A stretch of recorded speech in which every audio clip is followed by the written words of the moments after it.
It would help if I hit the right buttons sometimes. I mean, would always help if you always hit the right button. I mean, very helpful indeed if I hit the right buttons. What's going on, everybody? It's your boy Mark Summers, Major Linux, twitch.tv/Major Linux, Tech Talk Thursdays.net. Wait, I did that out of order.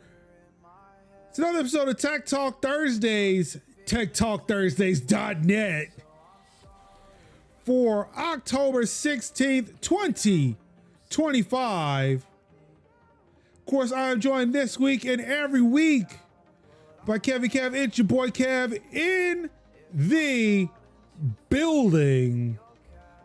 What's good, everybody? And we're joined this week by the person who just finished probably the most delicious burger I've ever seen, because I've not had lunch today. Sinziak, the Sunflower Sovereign, is in the building. I'm really hoping that I don't look like one of those meal options that you see on Peak. But also there is a backup burger in this bag. We will be enjoying it today. I did at least eat dinner tonight.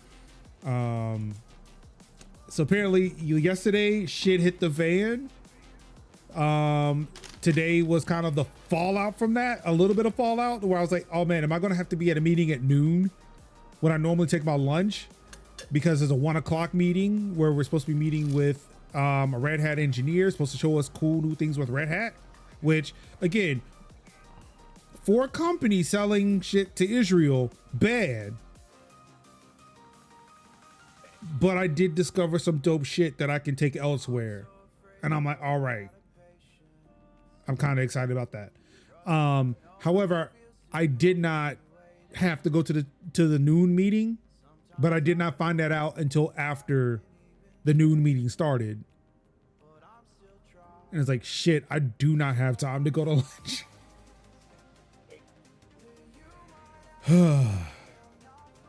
So I ate a bag of chips, got me a Kit Kat, but I'm still like, fuck. Should probably go home and eat some dinner soon. So I had me some delicious meatballs, had some garlic knots. Sadly, that wasn't enough. I'm still a little hungry.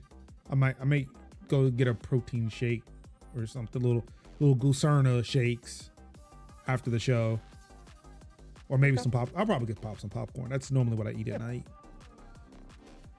It's my bedtime snack. Well, all right. This week we've got some new Apple products that got announced. Just stealth announced, because that's what Apple does now in October. It's like, hey, yo, new things. Yep.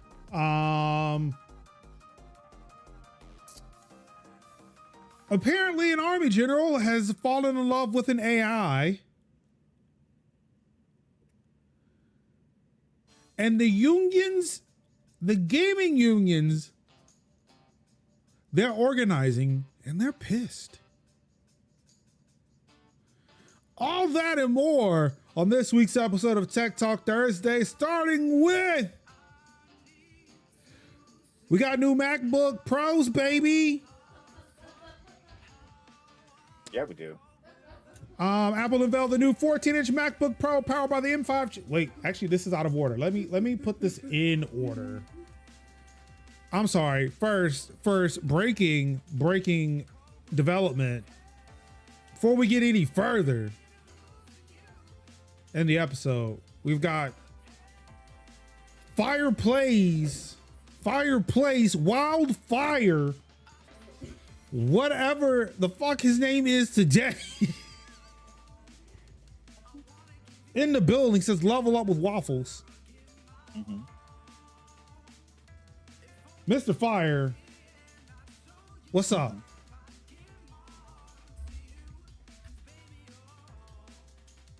The floor is yours. What's up? What are you bringing to the conference? What are you bringing to the show today? What is your contribution to the show today? We can't hear you over there. You gotta come over here. If you want, for somebody who wants to be a YouTuber, you sure as shit there's a walk away from a mic and a camera. Don't lean on that. So what's up? Doing great. Okay. What are you bringing to the show today? What would you like to talk about?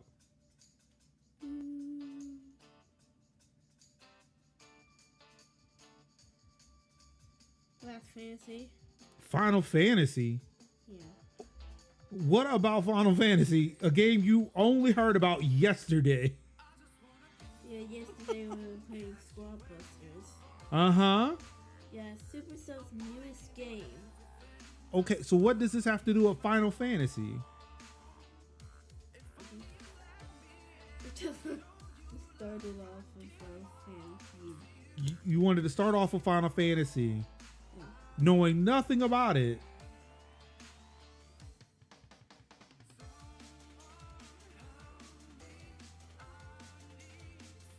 You seem ill prepared for this podcast today.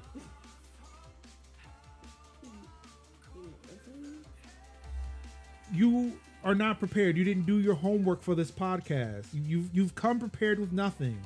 No, technically I actually did. I did But yet you have nothing to talk about with regards to Final Fantasy. Yeah, are you talking about the MacBook 5? No, we're talking about Final Fantasy because that's the thing you brought up to talk about. I'm just wait here. Okay. It's like, you know what? I'm just gonna just chill out on the couch. You! like- We're laughing about you! It's like, imagine you gave him the attention that he wanted, and he was like, Right. "Oh, I didn't Right. think I would get this far." Every time. Every time. Every single time. Mm-hmm. Full attention. Not get out of here, son, or don't you see daddy working? Nah, son, what you want to talk about? Exactly. You got the floor. Want to Final Fantasy, which one? want to platform him and just Mm-hmm. I would love to have a deep conversation about 7 right now. So like you said Final Fantasy, my ears perked up and like, okay, which one? so Because I all really right. want to talk about the mechanization and industrialization of Midgar and how that we should probably let what considered to be an electric company govern over us. You know, as we should. Because should, like- as I have stated multiple times, capitalism is fascism. Because the way Georgia Power is trying to be Shinra real quick. Almost every electric company at this point. Yeah, like capitalism. So like that's funny because I got a message from our friends at Duke today. What? Oh yeah. The rates going up? They said, so in order to ensure proper service, come December sometime, this is going to go up by $5. And all I can do is chuckle because that's not going to apply to me. Wow. Oh, and then they went, but you want to know what does lower your bill? Hey there, Minor Linux, what's up? Right. Like we can't see him.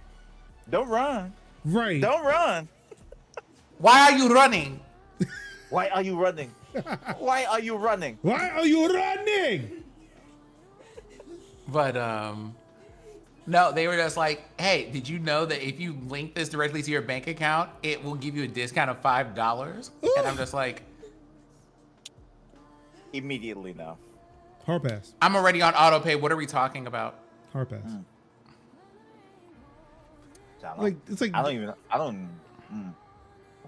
It's like Dan go ahead. Reichert saying he does not know how much his utility bills are. Like he just says he pays them. And I'm like, well, actually, no, everybody, like the people on the fucking podcast, and just me personally, I'm like, yo, what? So you just Like, got it I- like that. I will say that I also do not know how much my utilities are, but I don't just blanket pay them because my wife pays them and she knows. And she will tell me. Oh no, I have to. I am very aware because I read too. every. I will read that statement every time. TikTok dances are happening behind you. I am aware. See, now if I reach back there and do something, he gonna get really upset. Merge, listen. He's out here, baby, take your time. What's the rush? I have auto pay turned on, but still get a fee loss of auto pay discount because I go through a credit card instead of my bank. Yep, because they're just like, if you don't get those ACH payments, we will be billing you full price. Yep. I have to go. I have to go down the list with mine. I got to be like, hold on, how much was this? And okay, the phone costs what? Oh, okay. Okay, and how about these electric AP is companies? who? Okay. How about these electric companies start billing these data centers full price? Why don't you bill, like, what I need to see is them doubling the bills on everybody who uses AI at their house. Whoa. Hold on now. Yeah. Hold on. I use on device, offline. That's why the bills is high. It's not. It's not though. That I cannot show you. It is not. Oh, you can assure. Wow, that's a lot of strong certainty right there. That's real strong. Look, my little battery backup can tell me how much I'm pulling off the line. I bet you this stream isn't it running more energy than that fucking LLM I'm running.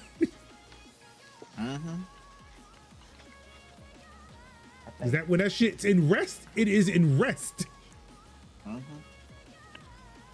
Like right now, it is currently a 3-hour constant video encode every Thursday. Not to mention the fact that I gotta export the shit. And God knows when I play a game.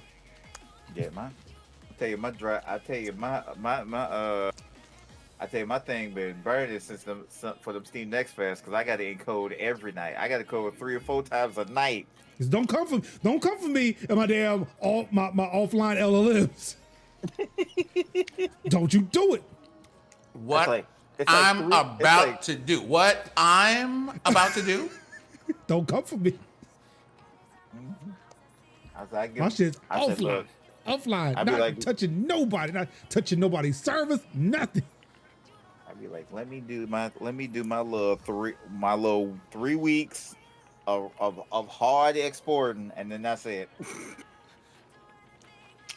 I will say that I was at least tempted today to upload a picture of Tina Belcher and see if I can get a realistic image of Tina, because we were watching Portlandia and there was a character that my wife said looked like the adult version of Tina.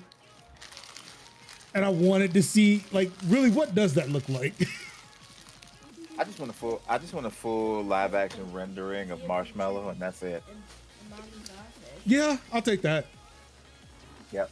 But the only one that's close is a cosplayer that I know.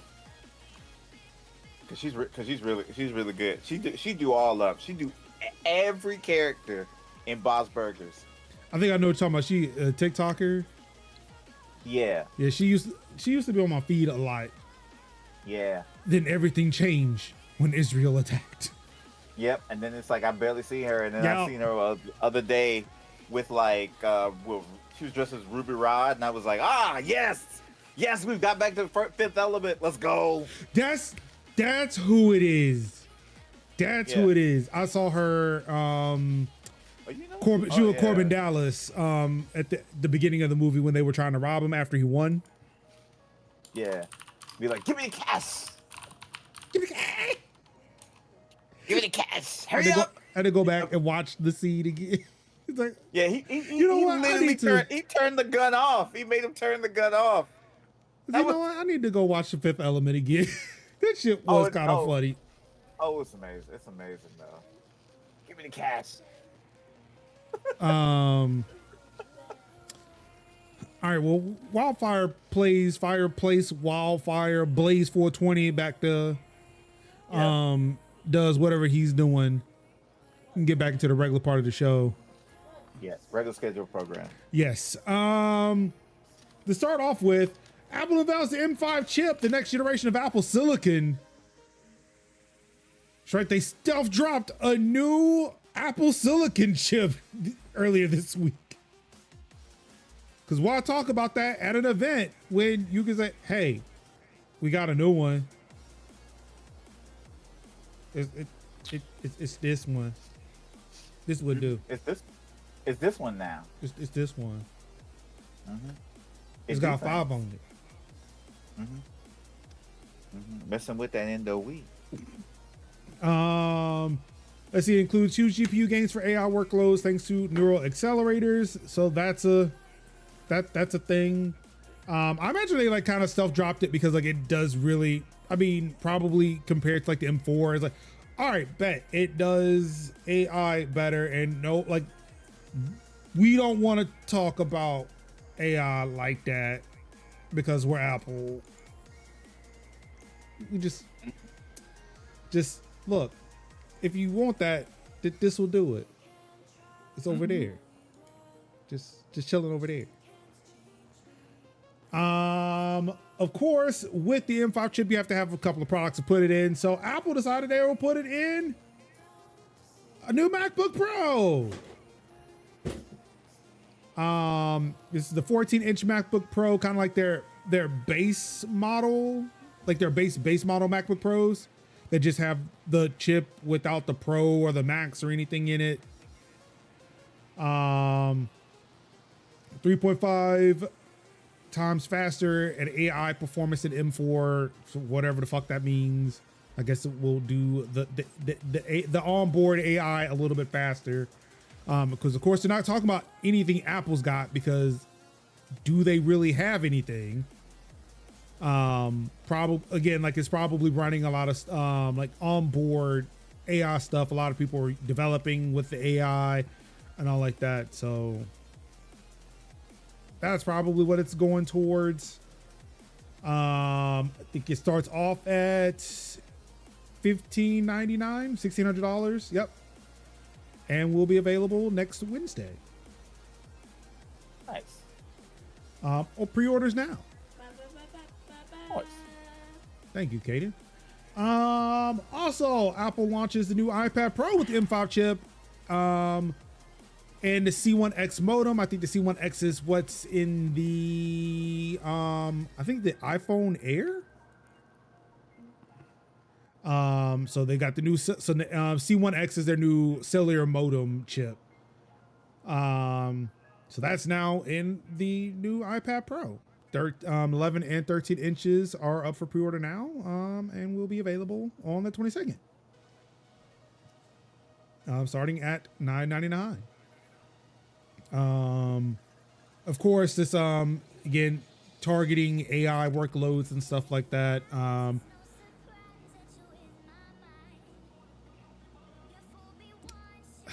Oh yeah, I forgot the AI. I forgot that Apple did put like those foundational models and stuff into macOS, or at least made them more accessible. So I have a feeling that they're probably pushing up the AI horsepower for those foundational models on device. So there goes that. Also, what's not included, and I guess there should be a link here somewhere. Maybe not. I don't know. I thought there would be. Oh, there you go. Well, yes, the Vision Pro got a refresh. We still have not seen the Vision Air, the cheaper version of their spatial computing headset, but they have bumped up the Vision Pros from M2 to M5. Also comes with a new headset that should make things a little bit more comfortable for users.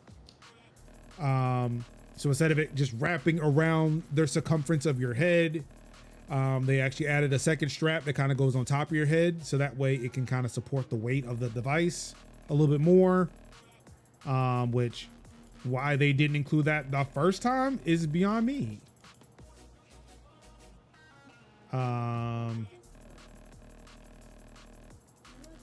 Let's see. Yeah, again with new M5 chip.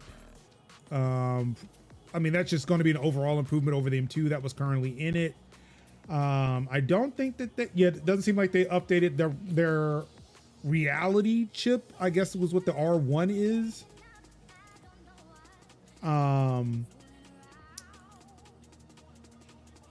Let's see. Apple Vision Pro can now do 120 hertz. Still got that little side-loaded battery you got to use. But yeah, so that's everything Apple that got announced this week. People are still expecting maybe a couple of more things that's supposed to come out, or they may be getting pushed to 2026. I know people are looking for a new Apple TV device to come out. Also not in the news is the fact that Apple changed Apple TV Plus to Apple TV just to make shit even more confusing when trying to explain Apple TV to people. Are you talking about the streaming service? Are you talking about the app that people can download? Or are you talking about the device itself?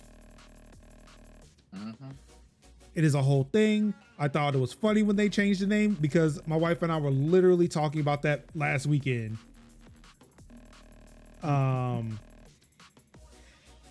They're also talking about like a home screen type thing, like the Alexa Show that Apple is coming out with. Supposed to be like $400, something like that. Rumored to be that. But of course, nothing's materialized. Also today I've seen rumors that, hey, they're going to refresh, like do an actual hardware refresh of the MacBook Pro. So maybe don't buy the one that just came out. Because in 2026, you actually might see OLED MacBook Pros and possibly touchscreens, allegedly. But that's it with product news. Remember, these batteries are probably made by rare earth elements that can be found in the Congo. So yeah, that's a problem. Keep that in mind when you buy your new Apple products. At the same time, I would be surprised. Like I am surprised that Apple is able to keep their prices. They'll give. Well, I forgot. Tim Cook is kissing Steve Jobs' ass. I mean, not Steve Jobs, but President Trump's ass. Even though there has been reporting that Apple is investing more in China. Relatively low compared to where the prices were before. Merge. Don't do this. This is what happens when you bake in 80% margin from the start. True. Yep. True. Yep. Let's see. The FCC is trying to make it easier for internet providers to charge hidden fees. Because of course, when we're trying to make America great again, what makes America greater than, I don't know, sneaking in hidden fees when you're sitting there trying to get an internet package or a TV package. So, oh no, you got the 9-year-old boy who plays above your shoulder surcharge. Pay us another $100. We didn't account for those bits. There's supposed to be a static image behind you, but no, there's a dancing, waving, inflatable tube boy behind you. Wacky waving, inflatable tube man. Tube boy. Tube boy. Tube boy. The last three articles, I'm trying to get better about this to make sure point to where the articles are coming from. The last three articles we talked about were from 9to5Mac. This was coming from Engadget. The FCC has submitted a proposal that will make it harder for consumers to receive itemized bills with accurate information from their ISPs. That was spotted by The Verge. The draft would revise. Oh my God, dude, you have to stop. The draft would revise previous unnecessary requirements on the grounds that a fact-based list of charges may confuse customers. So if you tell me where these charges are coming from, I will be oh so confused. Please don't tell me. Just tell me how much I have to pay. Don't tell me why. Just say, Bill.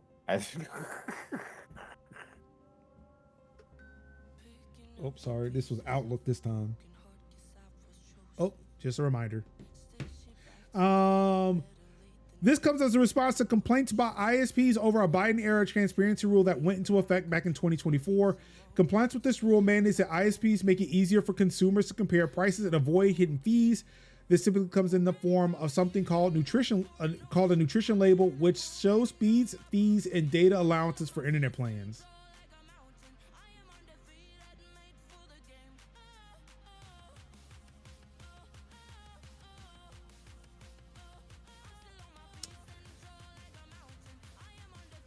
Oh no, we have to tell people what they're paying for. This is really convenient and it's bad for business. Well, yes, it is bad for business for them.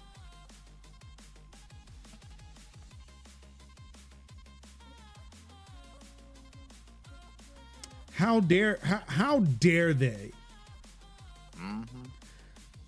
Yes, Ruin. Verizon did bitch about it. And this is what's happening as a result. They're trying to get rid of it. Yep.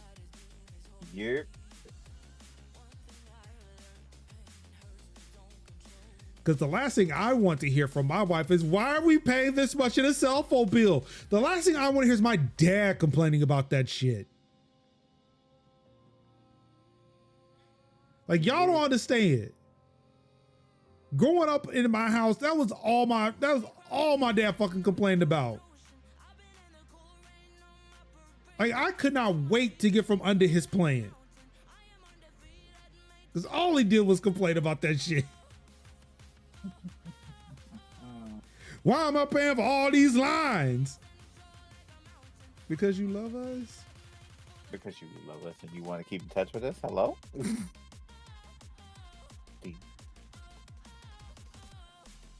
But yeah, apparently we're going back to that again.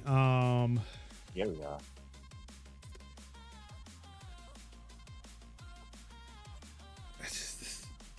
Oh shit, now this is an actual Teams message. Oh. Great. All right. So let's see. We need full participation from everybody for this one. While I have this conversation. Meta receives Facebook group or removes Facebook group for tracking ICE agents after DOJ pressure. Because Pam Bondi thinks we're being oh so mean to the jackbooted federal agents that are storming our cities.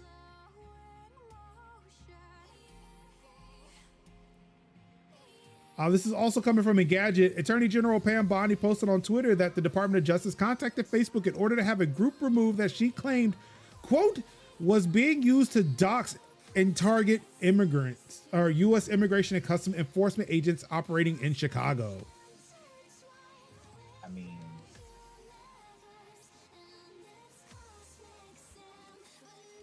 mean, who asked for them to be there?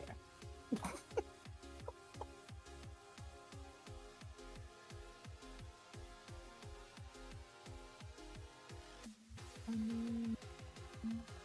really asked for them to be there? Like, I don't think it's hard to bully people who have like the weapons, like, you know. Also, why would that be bad? Why would the DHA be able to get into it? I mean, I know why, but why? You know, it really does feel like every day is just a bad episode, either a bad episode of House of Cards or a terrible episode of Veep. Like, Come on now. I think that makes sense. Cause that don't make a lot of sense. Like they Fifi's hurt? Like they bullying us. Well, you wouldn't be bullied if you did not be a part of a system that was bullying other people. Cause nothing really because that in and of itself does not make a lot of sense for you to be a part of a system.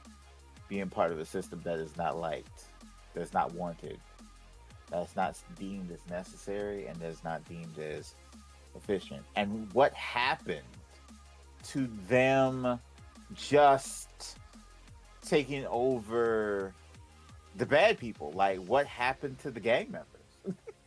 Like, what happened to the gang members? Why are they pulling people off job sites? Why are they pulling people out of bodegas, corner stores, harassing people in the streets? You know, I don't get it though. Sin, your thoughts?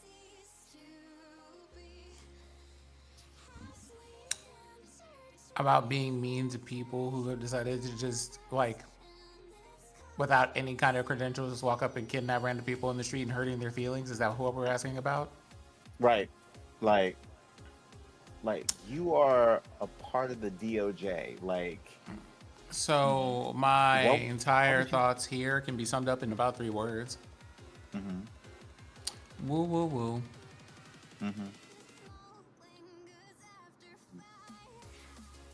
I mean, mine is the phrase "a hurt dog will holler."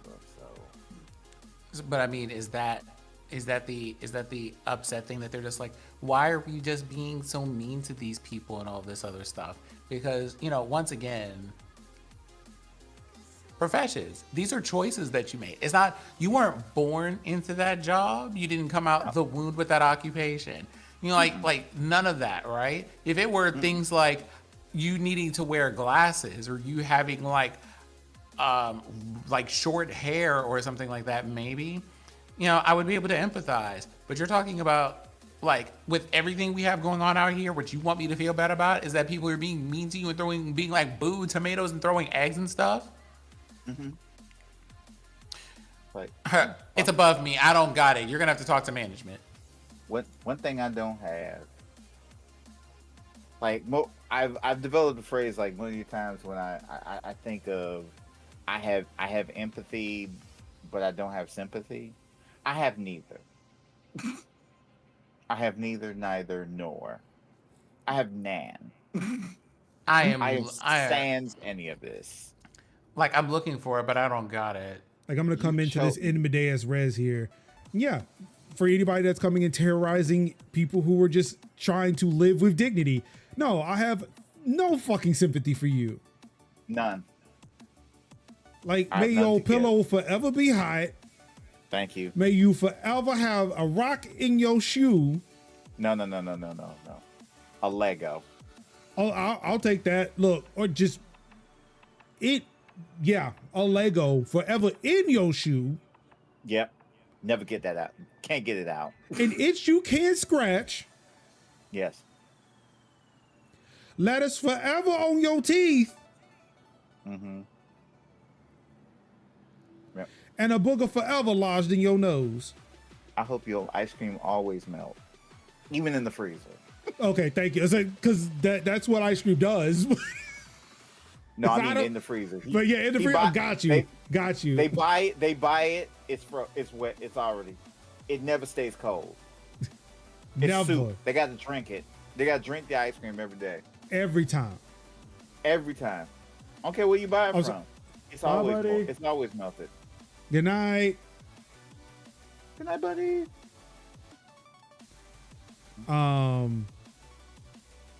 But yeah, fuck that. Yeah, like fuck that. I'm sorry. So yeah, by the way, people, just so you know, I am on call. That's why one, there was a little gap in airtime there. Just want to keep that in the back of the mind for people who listen to the audio version. And notice, yes, there was a huge gap of dead air there because I was like, hey, keep talking. Like stall for time. Yeah, Stall for time. pretty much. I mean, I don't really like what they're doing out there in the streets because it's not cool. And keep talking. Yeah, I don't like it at all. And not one bit. Sid, you got anything to add to this? Yeah, I'm sorry. Right. This is why I said, yeah, we needed everybody's participation because my phone was ringing. I was like, I looked over. I was like, yeah. Oh, okay. Yeah, clearly. Me start talking. Yeah. Yeah, I don't like none of that what they got going on over there. And it is not cool. Not one bit, man. I don't like that at all. Okay, so Ruin, you missed the conversation from earlier that I'm having to do with. So apparently or I don't know if I said that here, but there is a change freeze in effect, which means anybody who's requested a change, it's got to go through certain people, like above my pay grade. So there was an emergency change that was raised. There's nothing I can do about it, but the offshore guys, they're like me. They're nice. They don't want to be they don't want to inconvenience the customer. They don't want to inconvenience the user. I get that, but see, I also have this thing called malicious compliance, where it's like, this email says, no, don't do work. So that's what I'm not going to do. And trying to get them to understand that concept was a little difficult. But they finally understood. And I told them, I said, look, if they're insistent, they can go talk to this guy. Once they do and they get approval, fine, I will do whatever you need me to do. But until then, ain't shit I can do. Don't call me again, so something's on fire. No, I ain't tell them that, but but yeah, so I mean it's not so, it wasn't so much like an issue, but it's like this notice kind of came out of the blue for us. So it's taking a lot of people all like by surprise, and it happened in the evening. So we don't have any guidance as to what to do. And I'm like, look, I am going by the letter of the law here. This says no changes. So I am not approving any changes. I don't want to have to get up Friday morning and be yelled at because I let a change through. They said no change. None. Like, is it on fire? A change will fix that? Run it up run it up pole. Ain't nothing I can do about that. A change is needed. It's above me now. Yeah. Literally. Get showing. Oh no, Ruin! It is like frozen. Like from what I, it is indefinitely right now. So in 12 hours, hell, they shit I could do this. Did I or did I not say Friday? Oh, it's Friday. Yeah, still no.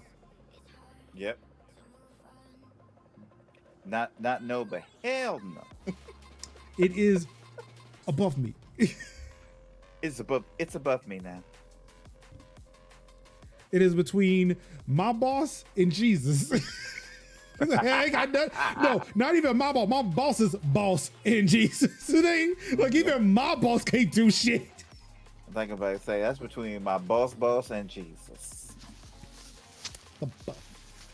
Something about the name Jesus. Look, if I come back in the morning and Jesus has approved that change request, I want to say, come on, Rance. I'm pretty sure there is somebody in the company named Jesus. because Jesus won't, because Jesus came back on the third day. Have mercy, Lord Jesus. Thank you, Jesus. Watch, he say that, and we're gonna start approving change requests on Saturday. I mean, fuck you, man. Kim, why you speak that to existence? Now I'm just gonna be chilling. Now I got to damn prove these damn change requests. Granted, and again, change requests are easy. That's just me going on the site and pushing a button and assigning it to somebody. That's all I gotta do. But you didn't want to do it. That was right, because my laptop is downstairs. Damn, I'm sitting up here watching a good good college football game, and I got to get my up and hit 2 buttons. Oh no, look, for me Really? it's just like I'm just watching YouTube videos on my Plex server, maybe even sleep. Yeah. But you didn't hear that from me. Yeah. You didn't hear that from me. That's I still got to be, my phone still got to be around. I still got to hear it when it rings Yeah. in the event. Yeah. But yeah, back to this though. Yeah, fuck ice, chinga la migra. May you never have a cold soda for the rest of your life. May you never enjoy a hot coffee for the rest of your life. May your soda be warm and your coffee be cold. You raggedy. Sin, do you have one? Do I have what? May you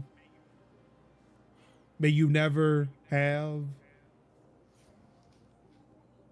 May you never have a cold beverage, hot beverage. You are asking me to sacrifice oxygen to curse these people? Ooh. Oh, You know what? You know what? On that note, I don't even have the strength to curse you. Have the day you deserve. Have the day you wish for others. You know what?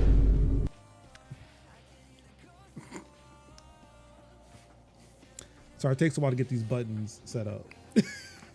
May you be on the receiving end of the day that you dressed up for. How about that?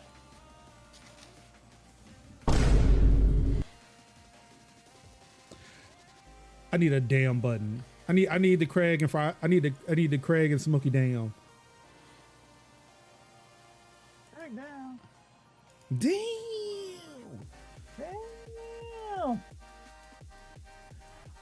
Moving on to the next story. It's our favorite company to hate. Like our favorite. I mean, gotta be more specific. I hate a lot of them. True. It's the NSO group. They're back in the news again. Guess who's back? Back again. The spyware maker NSO Group confirms acquisition by U.S. investors. This is from TechCrunch. When we talk about the Imperial Boomerang, I didn't mean that they were literally going to buy the fucking boomerang.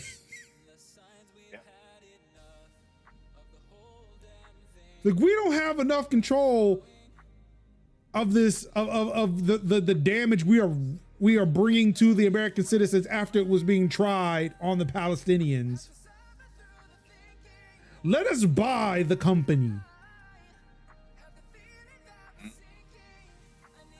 and wreak all sorts of havoc on them.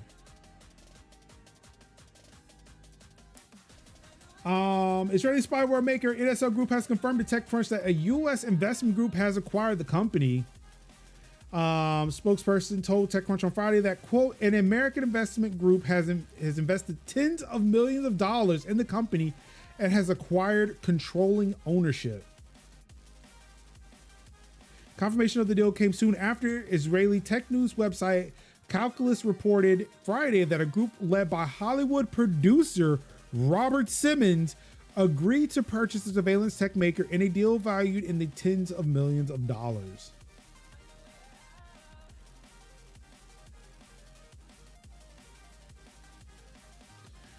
Quote, this investment does not mean that the company is moving out of Israeli regulatory or operational control. The company's headquarters and core operations remain in Israel. It continues to be fully supervised and regulated by the relevant Israeli authorities, including the Ministry of Defense and the Israeli regulatory framework. Because, you know, the U.S. has this little thing called the Constitution, which, while it may not work out for all of us equally, it does have some laws and statutes that are attached to it that kind of, you know, keep a company like this from running rampant. But if it's over in Israel where they're like, look, if you aren't Israeli, we don't give a fuck about you. because you think America's xenophobic? Boy. Boy. Oof. We got walls to keep the original occupants out. Mm-hmm. And we still stealing their land.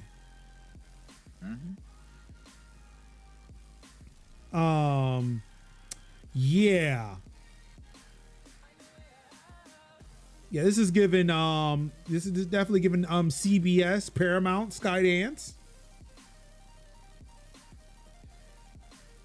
Whereas you just get people who are probably friendly with the Trump administration, with this far right MAGA movement, whatever the fuck shit, Nazi, fucking fascist, Christo-fascist, nationalist, white supremacist bullshit of a nation they got going on, to buy something that they want over there. And then, you know, see what comes of it.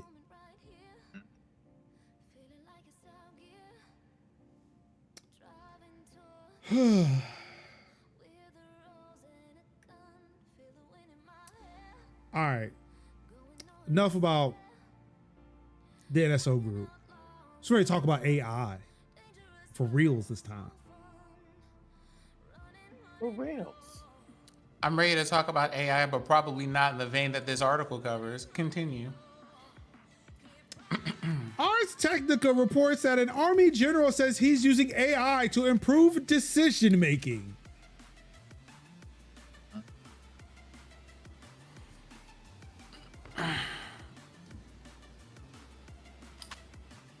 We've done it, ladies and gentlemen. We've all seen. Yep. Been gone.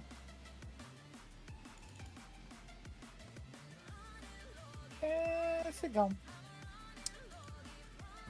Quote, AI These is... dusty bitches, I swear to God. Oh. I wasn't prepared for that. Somebody cook that.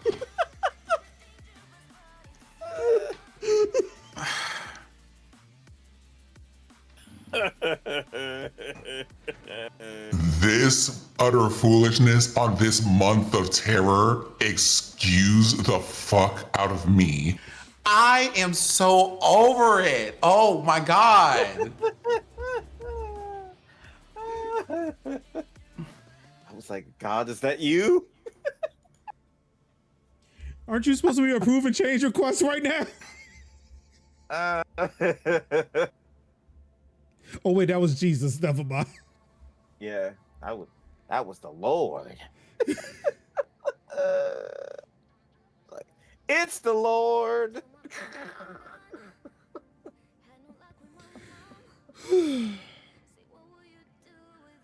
Oh God. Quote, AI is one thing that as a commander, it's been very, very interesting for me.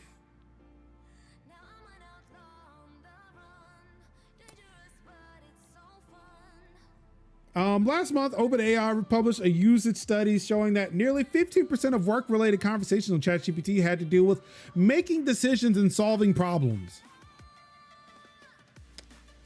The last thing I want to use to solve my problems is the auto-complete feature on my cell phone.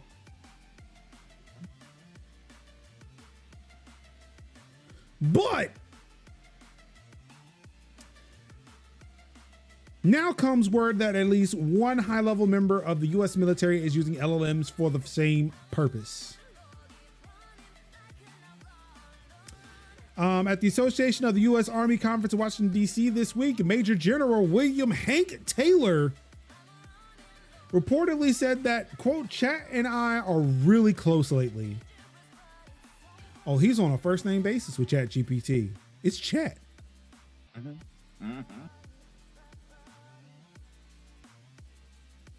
Can we just talk about the irony of giving a name to this thing because you want to associate it or treat it more as a human being than it already is, knowing how problematic that is? I go out of my way to not say the word, to not type the word you.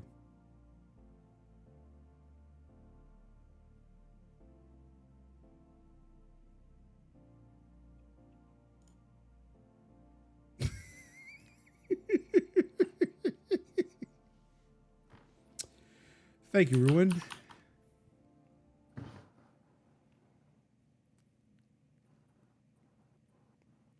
Military-focused news site Defense Scoop reports that Taylor told a roundtable group of reporters that he and the 8th Army he commands out of South Korea are, quote, regularly using AI to modernize their predictive analysis for logistical planning and operational purposes. That is helpful for paperwork tasks like just being able to write our weekly reports and things. In quote, but it also aids in informing the overall direction. Now, again, I was for statistical analysis, for processing data. That's what AI was before 2022. But to be like, hey, yo, should we be moving up on those North Koreans today? That's not the thing you should be using a chatbot for. Right.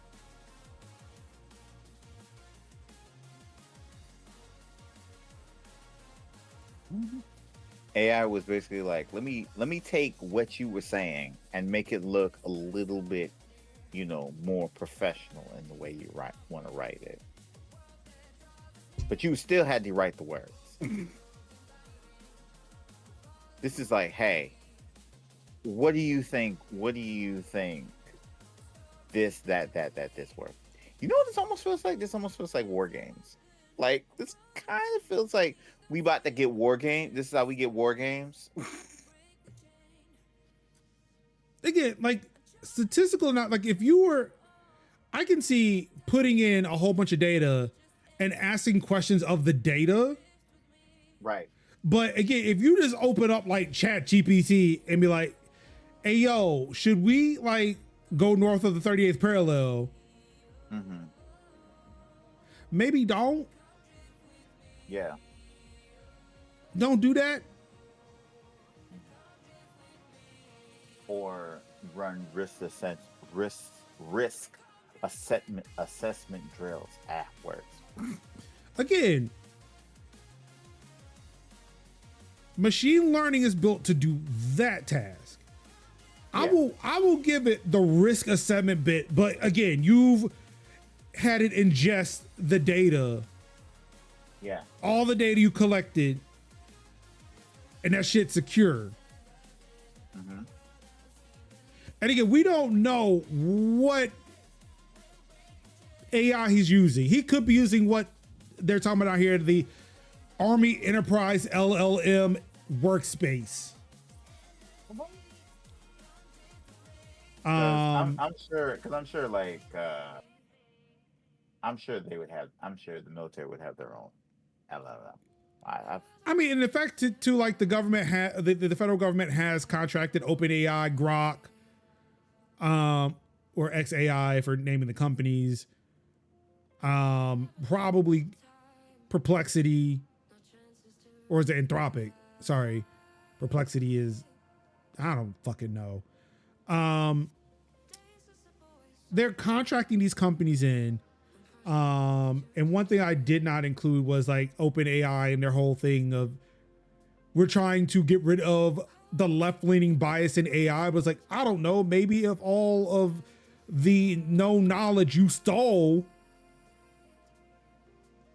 was left-leaning and nobody in their right mind is doing any right-leaning shit, because that's not factual information. Like, science is not normally right-leaning unless you find RFK somewhere. And even that's not right-leaning, that's just like laying on its side. That's just straight perpendicular. That's through the Earth's crust. And like the thing is, if I can just talk about this whole thing about decision making for a second, two things. One, we already have like more than enough of every kind of piece of paperwork proving that there's like general cognitive decline in people outsourcing decision making to AI like that, for one. But for two, and more importantly, decisions require context. as a person who regularly has like the large part of my like day job is risk assessment, and it regularly has me reminding people, hey, in case you forgot, this is the thing, but also this and this and this and this and this and this are happening currently, and these other things will be happening in 2 weeks from now, 3 weeks from now, or 6 weeks from now that will impact the decision that you are currently making. And it never fails that I am the person who has to remind somebody of at least 3 things that they forgot in the process of making a decision. Anytime a decision is made, I cannot imagine someone going to any kind of artificial intelligence to improve their decision making and being able to provide the prompt with the full amount of information it would need to make a proper decision. Because people regularly forget things. Just casually. There is someone walking to the refrigerator right now who just forgot why they're going.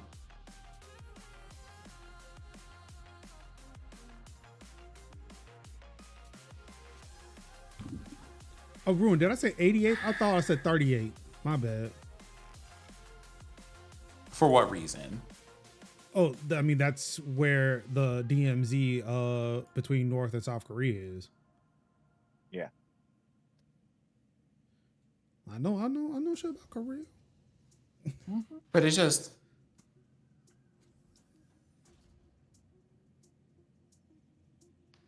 Sin, like you're me, you're going to catch strays. Like it's just a Takal ain't here. Why am I catching the strays? But like that, like it's just a thing. It's just a thing. And we know that it's a thing. And that's the thing that always bothers me about this. We know that that is a thing.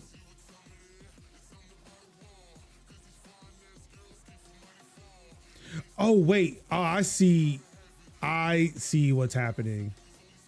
Okay, Ruin, I'm gonna stop you right there. Yeah, Don't come I for see my what- EM dashes. I see what Ruin is doing now. I didn't get it the first time, but I see what's happening now. But that is a whole like I understand that this just kind of came with the territory and I don't know why, but also as a person who learned the importance between an N hyphen and an EM dash, don't y'all come for me.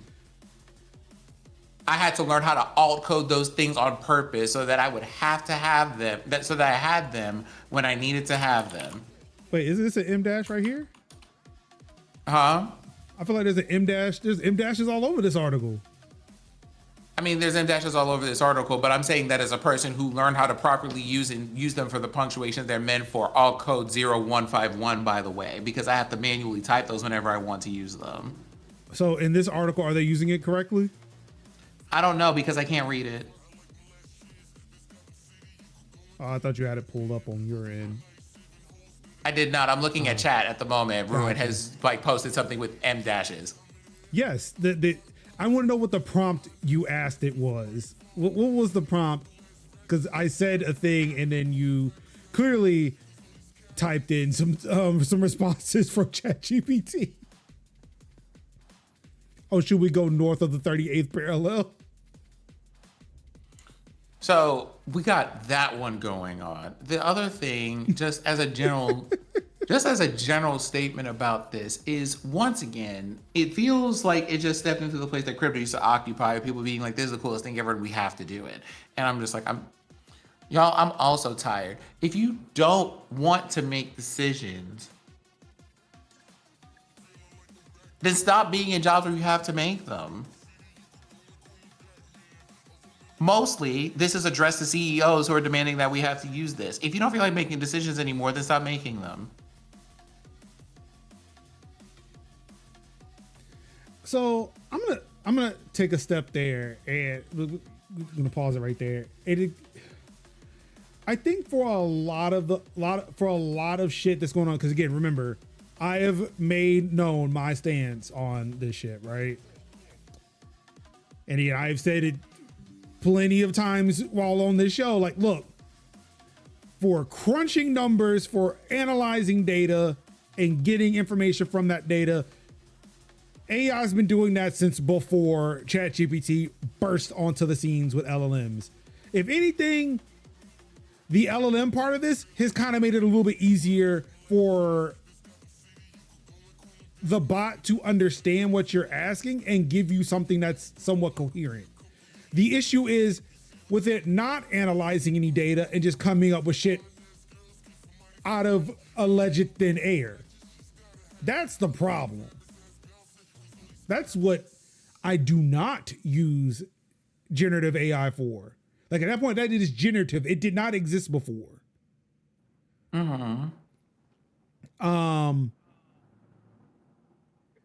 But I will at least say for some people, and again, like I feel like for people in my job, for people who may be doing data analysis, for people who are maybe not writing code, but deciphering code, people who are trying to figure out a whole bunch of shit from a vast amount of data. These tools, like again, these tools, when used responsibly and properly, like they were intended to before Q3 2022. Yeah. I do not see that issue. It's only the, hey, I want to write an email, but I cannot be bothered to write an email, which was an argument I had in 2023. But I've since revised that. That was an argument you had with me in 2023. Yes. Because I wanted to get ahead of that. I wanted to get ahead of that again. Oh, I mean, I wasn't going to. I'm actually going to see where you, like, the plane is currently in takeoff. I'm trying to see where you're landing because I have no idea why we're here. Where's our destination? Tell us where we're flying the friendly skies. It's a thing where if you are creating shit out of whole cloth because of the fact that you are trying to offload just your cognitive, like your creative aspect off onto a machine. Yeah, no, this is a fucking waste. Stop doing that bullshit. Like I was at an opinion where like text is one thing, images, fuck no, video, oh hell no. So like, but when it comes to like, hey, I am again pouring in a whole bunch of data and want to get that information from that data. Again, I am looking at this like, this is what we were doing with machine learning prior to this, and it did not cost as much. Let's just go back to that. Yeah.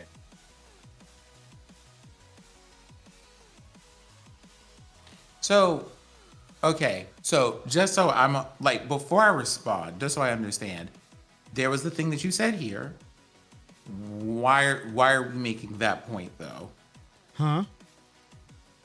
The point that you were just making. Why did we do that? Why did we do it?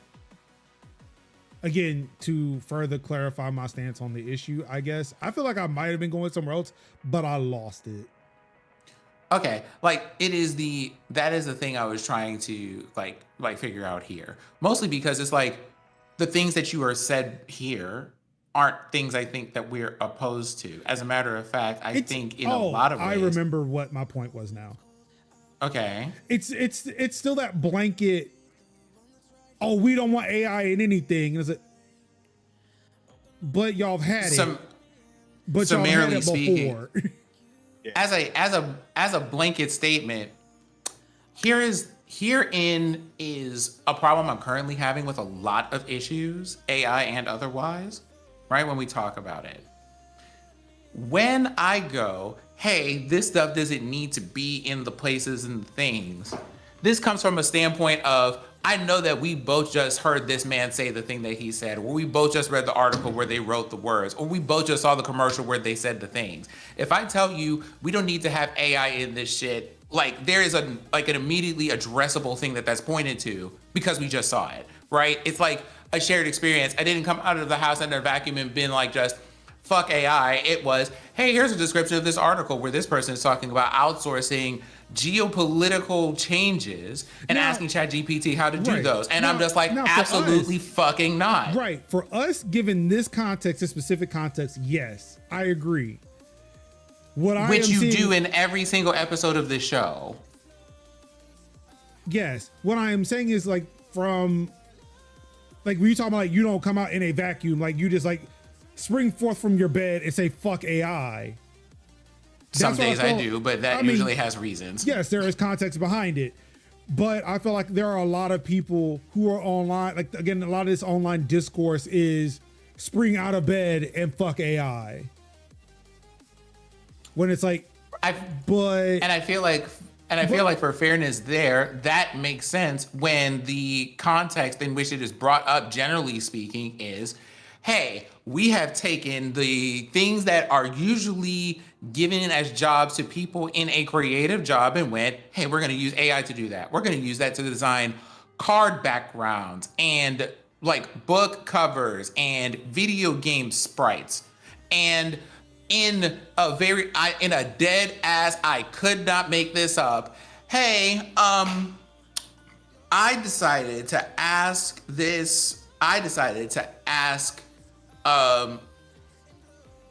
damn it, Merge. You know, like particular agent of choice. I would like you to make lullabies for my children. I want you to write them songs, right? Like that is what we're talking about. And when these people wake up out of bed and they're just like, fuck AI, they're not thinking about discrete scientific applications, right? They are usually like, in response to people being like, hey, I've decided to use AI to create things that didn't exist and it does them poorly and we're going to use it anyway and we're going to displace thousands of people from jobs and all this other stuff. We're going to implement it into all the tools. We're going to make it mandatory training for all of the things. And it's just like I feel like we all know that though.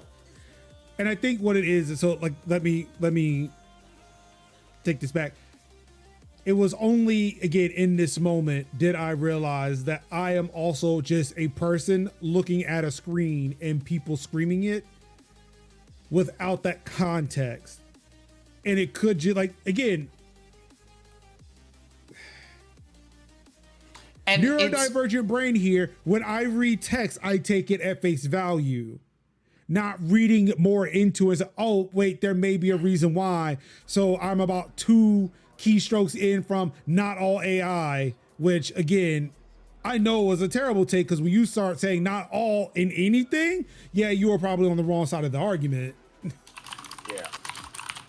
And like the thing for me is in a lot of cases, for a lot of things, when it comes to this what? I'm watching the chat. Maybe I'm looking at, speaking of things that, again, I am reading on a screen and then taking in a way.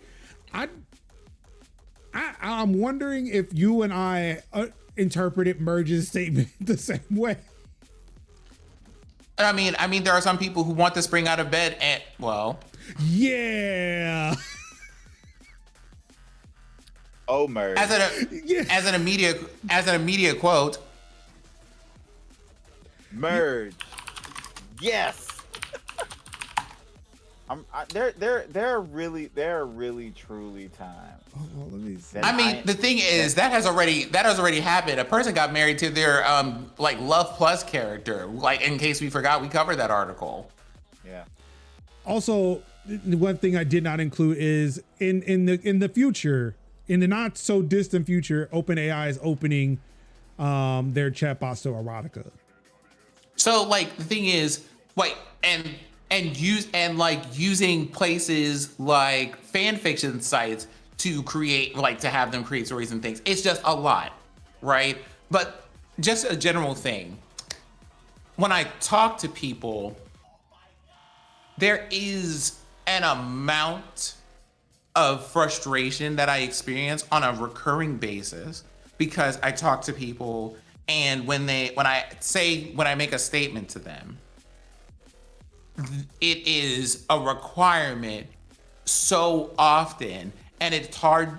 Well, Okay, I'm gonna have to take the long way around to explain this. It becomes a requirement that for just a simple conversation of, here's how I feel about a thing, that I have to give you 5 pages of preamble to just go, hey, absolutely not. I don't agree with this. I think it's a bad idea, right?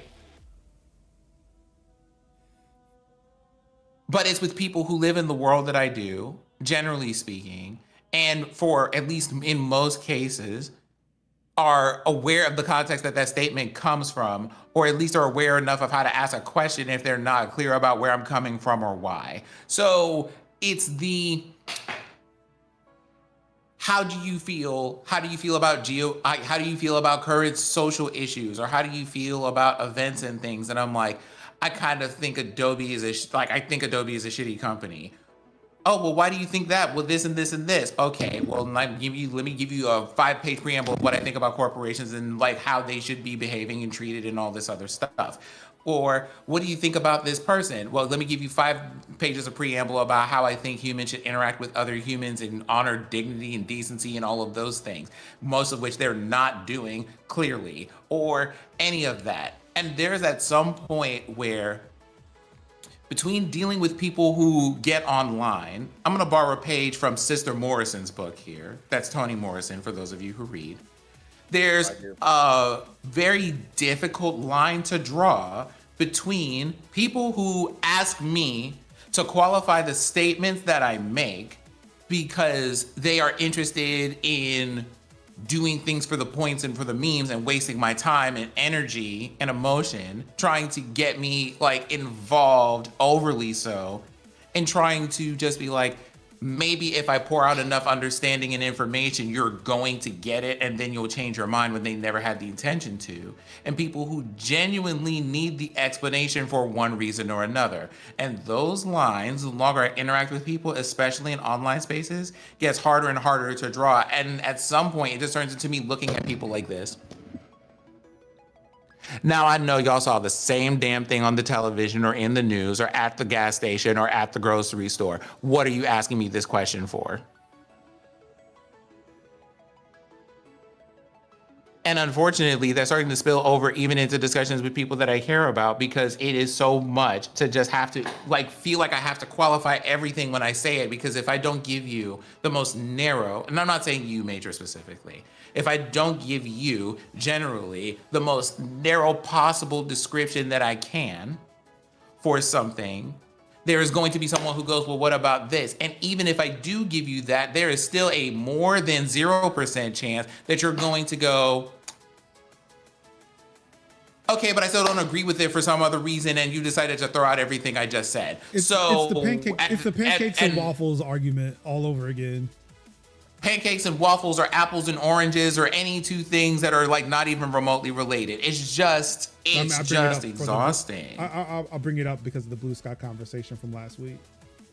Oh, of course. And like the thing is, like referencing that conversation that Major and I had way back when for AI stuff and its use to different people and all this other stuff, right?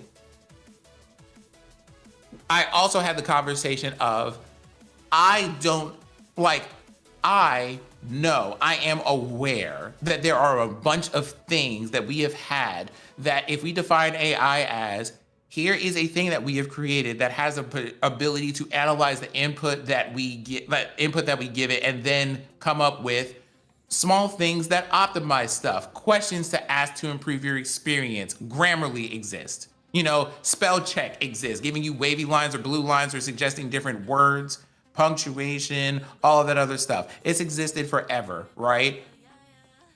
I know those things exist. Microsoft's been an AI company since Office 97.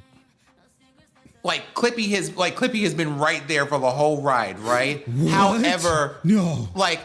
However, comma, it would be irresponsible of me to just be like, well, in the climate that we have, where people have taken the term and plastered it to everything, and then when we're going to do a whole bunch of terrible, off the wall, irresponsible fuck shit, to just go, I'm going to try to like split these very particular hairs and talk about what this is and what this isn't or whatever, and get people to try to change the terms when like the marketing far outpaces me for the use of that term. I can't do it. Like I'm not gonna fight like however many millions of dollars worth of marketing to be like, y'all, when we talk about AI, we need to distinguish between this with these 15 bullet points and this with these separate 15 bullet points. I know. So I'm just like, but I can't until help we, it. and I'm just like, until capitalism fails, like stops existing, I am just going to have to make certain things a blanket statement, because we are not at a point as a society, like I said 2 years ago and will until apparently I am dead, we are not at a point that we are ethical enough for me to be like, y'all can have that tool and try to figure out good ways to use it. We know that that the systems that we're in are in no way set up to do right by people. Yeah. They're not. So I morally feel like I have to tell y'all AI is bad as a blanket statement, and anything, if you want any kind of layers, extras, nuance, you're gonna have to come see me at a Waffle House. You're gonna have to come talk to me over a coffee or over a beer or over a tea or while I'm in the middle of a natural hike or whatever, and have a proper conversation with me about it. And that conversation is reserved at this point for family and close friends. I do not have time for the general populace on that subject. I just don't. There are people who have that time and that energy, and that person is probably named Anil Dash. And Major Linux, apparently. Yay. Other than that, like, y'all are gonna have to outsource that to them. But me, absolutely not, because in my experience, that has done nothing but burn energy and time that I don't have, and that I could be spending doing other things that I think would be more helpful. Ruin, I would also like to go to a Waffle House just to eat though. Major, you already know where I live, so what's up? I don't though. Cover smothered I know in- what city you're in, and that's about it. I don't try to pry.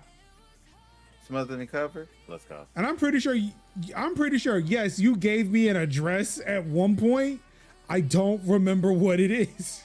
Because I'm like, look, Have you? that is sensitive information. And I think, boop, it's gone.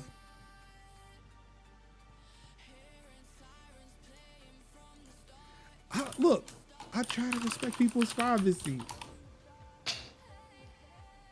I'm sorry. I honestly have no idea where anybody lives. I'm lucky I can find my own way home. My wife had to put it in my phone. This is home. You push this when you leave work and you get here. Just follow the blue road every time. I just put a pen down. I have to text my wife and say, where you at? And she puts a pin. I'm home.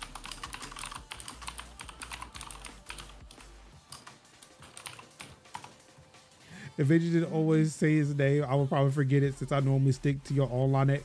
That's how I am with other people too. It's like, I could, like, there is a place where I can figure out what Sin's name is. Kev's name, I do not know. I know it is Kevin, and that is about it. Oh, my last name. Yeah. Yes. Because I think when you sent me an address, you just sent an address, not a name I could send it to. Sin didn't either, but there is a place I can go and I can see Sin's government name. I'm not going to say where, but I know where that place is. Kev, not so much. So I have no idea what Kev's last name is, nor am I going to ask. It's not important to me. I always like refer to people as their online handles for safety anyway. Yeah. Like I know, Oh, like yeah, I don't yeah, like. yeah, I do that. Like, Like I don't call people by otherwise, their government name. Yep, exactly. Unless you give me explicit permission or instructions to do that, I don't do that. Yeah. Even if I know and you tell me it's cool that I'll do that, I won't even do that if I'm with you and I don't know all the people in the room. Yeah, like for me, like like when I like Ruin said, like I mention it every time at the beginning and end of every stream. So at least twice in a stream, I say my government, because I am like, when you find me online, my government is there on all my social media handles, because I am like, look, I know people aren't like this, but I am who I am. I stand behind everything I say. I'm sure there are people who don't put the names out who do the same thing, But I'm like, look, I will sign this as Marcus Summers. Come find me.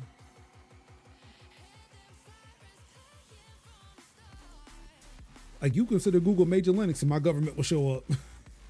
Yeah. That is just how fucking serious I'm. Like, find me. Like, it's what I said what I said. It's whatever. But not all AI spam. Okay. Okay, see, I've said it now.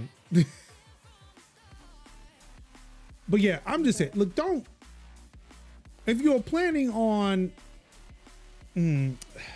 again, not knowing what this dude is doing with the AI, I don't know. That's just something I may not want to admit just to people out loud. Like, I just find the, and just also just in general, I find the idea of outsourcing decisions particularly bad. If you want to take, hey, I have a whole bunch of data that I need to use to make this decision, and it's like, here's a whole bunch of numbers, right? Like that. If you want to be like, make me a data model based on these numbers, make me a chart based on these numbers, any of that stuff, like, okay, like that's reasonable. Like, I'm not going to be upset about that or whatever, right? You know, but when I see the kind of things that people are doing and are being like, well, I'm going to ask this machine not only to make these decisions, I'm also going to ask it to communicate my decisions to other people or write the communication of the decision that I'm making or whatever else. And I'm just like, yeah, it's as a way to collate data, like, sure, but like that's not what I'm seeing. Right. CEOs, like I'm talking about CEOs, not like our like low-level workers, not like mid-level workers, not like data analysts and things like that. I'm talking about CEOs. These people are making long-term strategic decisions, and that is the kind of information that they would have to feed this with whatever prompt, and that part bothers me. Yeah, it's given Israeli military, whereas like even then they were like, hey, we put this, like, we're supposed to put the data in and then, you know, look at it with human eyes, but we don't do that. We just lob the bombs over there anyway. Fuck who's in that apartment complex. It was Hamas. And mind you, right, this is me sitting here and like having a job where I literally had to talk to somebody and it's like, how are you using, like, a thing that I regularly get asked on a regular basis for like company surveys is, so how are you using AI to improve the work you do? And I've had to literally look at people and go, I have too many variables that are constantly changing for me to ever be able to feed this to a prompt and have it do my job. Because here's like a off the dome list of things I have to consider. Thank you, not thank you. Please do not ever ask me that question again. And then went back to writing my email. I tried to pump pipe Varlog messages into Red Hat's AI today. That did not go very well. It's like, fuck you. That's too much. Shut up. Go away. Oh, wow. Not your AI hitting you with, I haven't even had a coffee, sir. Get out my face. No, it actually just said, like, look, this is too many characters. They said too many tokens. Yeah, I was like, look, we ran out of tokens for this one, so let's keep it moving. Speaking of keeping it moving, software update breaks some Jeep 4xe hybrids over the weekend. Well, we are not, just like we're just, I've said this with Tesla, and just so I can show off that I am equal here when I say this. I love Jeep. I do not like the fact that they're Jeeps. Are gas guzzlers. Maybe a hybrid would be good for me. I don't know. But I don't know if I would buy one if, again, you release software update and I can't drive my damn car. indeed. This is also from Ars Technica. Owners of some Jeep Wrangler 4xe hybrids have been left stranded after installing an over-the-air software update this weekend the automaker pushed out a telematics update for their Uconnect infotainment system. Their infotainment system that evidently wasn't ready, resulting in cars losing power while driving and then becoming stranded.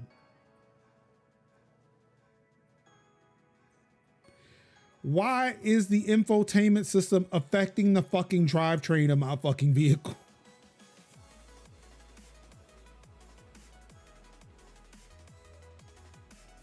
Also, Ruin, I'm pretty sure people do hate Jeeps because of their quality nowadays. But look, the Jeep Gladiator looks fucking cool, man. I don't know what to say. It's just a boxy pickup truck, man. And that's all I want. Like, it's not all that big. It's just a small little boxy pickup truck. It's cool. But yeah, I don't know if I want one. If fucking up, like, people were driving their cars. Why were updates being deployed in the middle of a drive? My iPhone won't update if I'm just listening to a song. Yep. It's like, hey, we see you're doing something. Would you like to wait until after?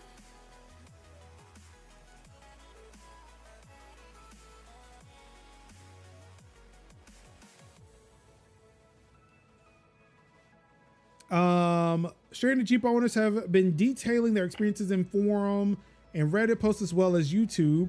The buggy update doesn't appear to break the car immediately. Instead, the failure appears to occur while driving, a far more serious problem. For some, this happened close to home and at low speeds, but others claim to have experienced a powertrain failure at highway speeds.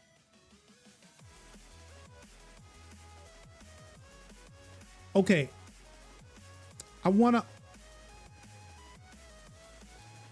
What the hell are you doing to where it, like, if it braked while parked in your driveway, in your garage, cool. But you mean to tell me it takes the update, it allows you to drive down the road, and then as you're down the road, it's like, oh, you know what? We're broken, and then turns off. I'd say it. Also happened to catch this little thing at the top here. Don't OTA on a Friday. Literally what fucking happened, because this happened over the weekend. Yep. Why are people pushing shit to prod on a weekend? You know why. Don't act brand new, Major. You know why. You know exactly why. That's why I'm on call. I could miss, and then mess up everybody all week. Mess up y'all weekend plans.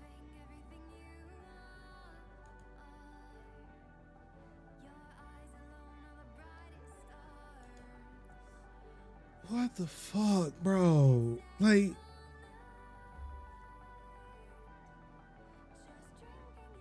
Which car was this, by the way? the Jeep Wrangler 4xEs. So they're hybrid Wranglers.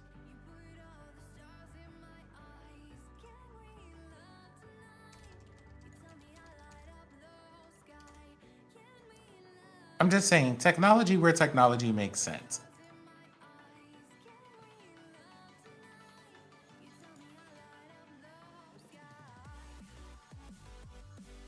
Okay, I'm about to say, like, look, you're 1600 by 1067. There's no need for you to be pixelated.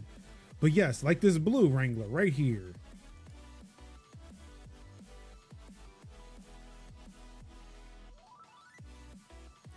Do you think it's something stupid like I know my car disables the touchscreen when I'm driving more than 5 miles per hour? Or are they assuming, oh, you would be using the display while driving? Time to update? That's an interesting security feature. Like, that would piss me off if, like, with me having CarPlay and my display didn't work after, like, over 5 miles an hour. Like, what do you mean?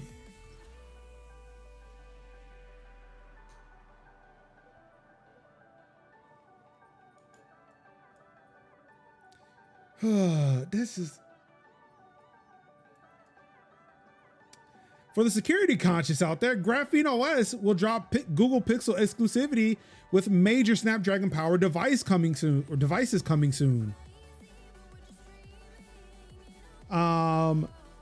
This is coming from 9 to 5 Google. In a comment on Reddit, the team behind Graphene OS has confirmed plans to start offering devices other than Google Pixel smartphones at a similar price. These Snapdragon powered devices are coming from a major OEM that remains unnamed in the post.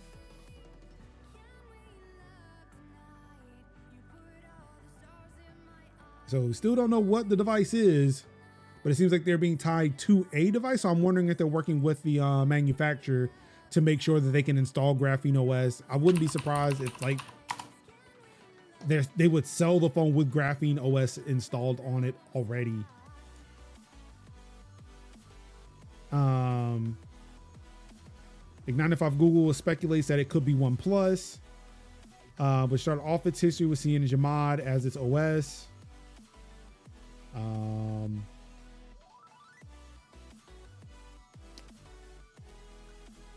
And some people are dismissing that it'll be Fairphone, like they don't think it's going to be Fairphone. So yeah, I imagine it'd be OnePlus. Like if anybody, it'd be OnePlus.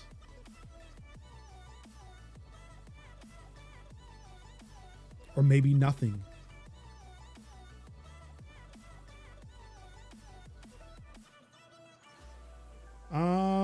And in some cross-posting news between gaming and tech,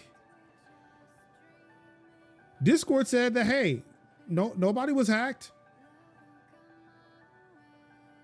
Nobody was hacked, but somebody might have leaked the data, like a person just fat fingered and said, no, that's what happened. That's right. Coming from Engadget, customer service support company 5CA has released a statement contradicting claims by Discord that it was the victim of a hack last month. On October 3rd, Discord disclosed a data breach that the company says includes a small number of government IDs like driver's license and passports, which some users had submitted to verify their ages. Days later, the company updated its statement to name 5CA as the target of the hack, which Discord contracts as part of its customer service efforts. It also disclosed that the small number of government IDs encompasses roughly 70,000 users.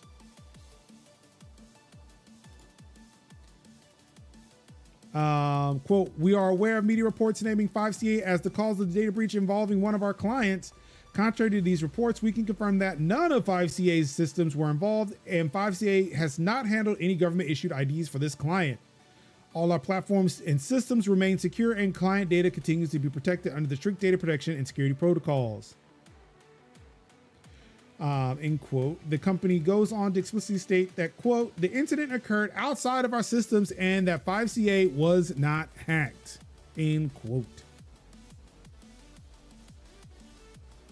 5CA says that a preliminary investigation showed that the incident may have been the result of, quote, human error, though it offers no details as to what exactly that implies. In a recent interview with Blooming Computer, the hackers who claimed responsibility for the breach said that they had access to Discord's Zendesk account for 58 hours on September 20th. The group claims they gained entry through compromised login credentials belonging to a support agent employed by a third company. Discord has not yet responded to the company's claims.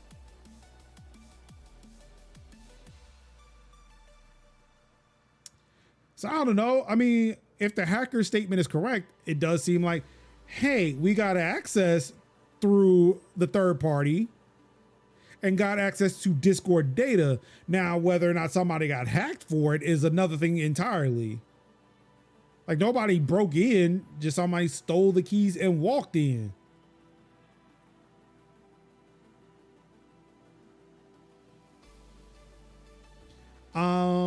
Let's see. When did that law come in? Was it UK's DCA or something like that? No, it wasn't DCA. Damn it. What the?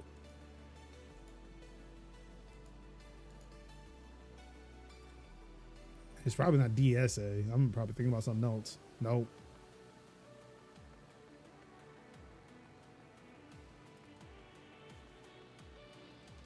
Just UK age verification law. There we go.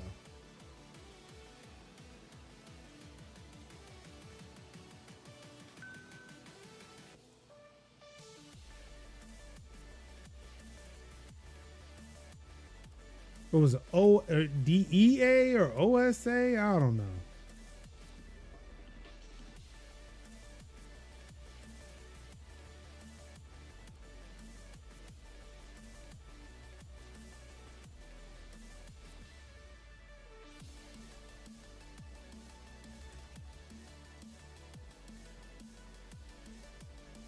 Okay, so it went into effect for all websites and internet by the 25th of July.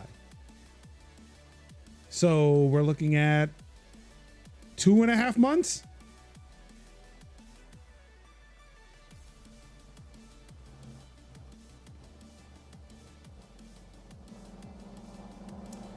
All right, into some quick gaming news. Mind's Eye developers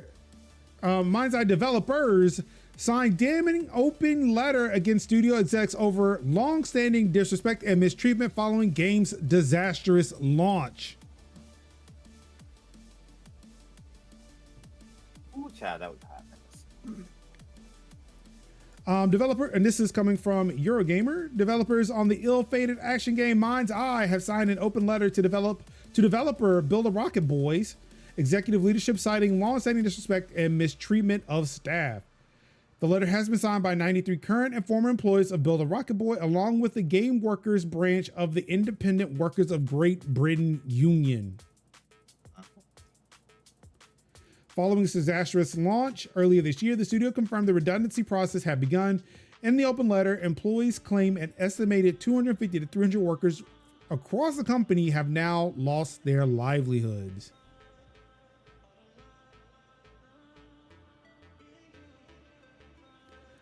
Quote, these layoffs happened because you repeatedly refused to listen to your workforce's years of experience, resulting in one of the worst video game launches this decade. And The that's letter saying a lot. reads. And that's saying a lot. Complaints from employees include a lack of transparent communication, unbearable levels of overtime, and disastrous handling of redundancies, among others.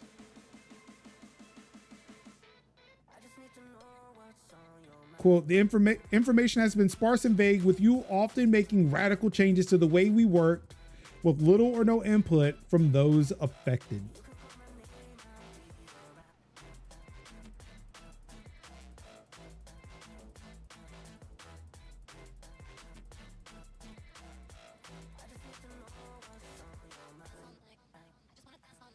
Ruin says, if Sony didn't drop their stinker, Mind's Eye would definitely be on the top of the list for me. Well, Yeah. And the thing I was interested in this game was just seeing as a there are I bad was looking at- games. I was looking at it like, I don't know, fam. I don't know. There are bad games, but yeah, fuck. I still want to know what the fuck was wrong with Concord. Like, given this now, I was like, Concord just still wasn't- seemed like it was a game. It wasn't Overwatch. That was the whole thing. That was like Sony wasn't like Conquer wasn't bad. It just wasn't Overwatch, and that was the point. Like it wasn't Overwatch, but it needed to be Overwatch. And then it was like, oh, we're charging and we're charging you $40 for the game when you could play Overwatch for free. Like, Still would like to people play did- it. people did- I mean, it was good. I played the beta. It's not, it was okay. The beta came out when I was out of town, and that's what really upset me. Like, we had computers and I could have played it there, but it's just I was so busy. Yeah. So yeah, I played it because I was just like, well, I'm in it. Let me see what it's about. It was cool. Surprisingly, the wild part was it was so well optimized. I mean, it was buttery smooth. Damn. Like not even a hitch or nothing. Damn. It was nice. And But it I will was- but it never wasn't know, open. never know. I will never know because it was never it was not not Overwatch. Damn. And they tried to be something that they weren't, and I feel like it could have had legs if they just came out free to play from the jump, but maybe could have bought them 6 months. But Well, yeah, Marathon is next up on that whole train, and they're still charging money for that. Oh yeah, now Marathon might be the next one. It might be a wash. It good chance it's a wash. Because then Marathon became like extraction shooters, and that's another one. And another one. That's another heavily like saturated market. Distraction shooters. And more Mind's Eye news. The studio behind the Mind's Eye studio Build a Rocket Boy is being sued by union members over alleged mishandling of the layoffs. I'm starting to think that this might be the same article. You know? Yeah. Yeah, this is the same thing. This one just mentions the lawsuit though. Yeah. Well, in more union news, Battle.net workers unionizes Microsoft neutrality agreement expires. Nearly 400 workers formed 2 units under Blizzard Entertainment's platform and technologies department.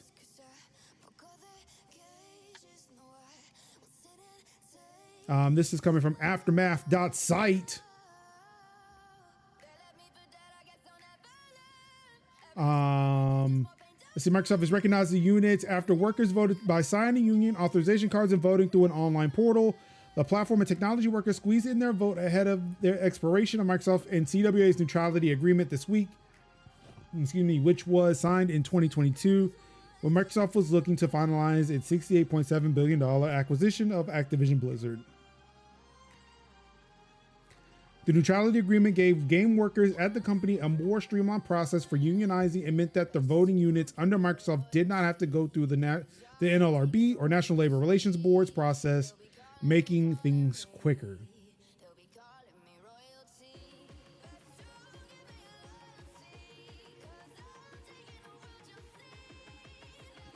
So yeah, congratulations. Like Blizzard just going through the boom, boom, boom, boom, boom, boom, boom. Yeah. I wonder if I'm going to reach out to BD. I said, look, I like to support labor unions. Can I support Blizzard and just boycott the rest of Xbox? Because I just want to support the union. I mean, you could probably support the union, but just not buy the games. I mean, Overwatch 2 is free. And I wasn't buying anything in the store. But also, I have no interest in playing Overwatch. I really don't. You don't. Just be like, where the support links? Let me put $5 on them. I love you. Merge, I actually do not want to play Diablo like that. When I played Diablo when it was like free for like Thanksgiving that one time, I got my fill of it and I was like, yeah, all right, yeah,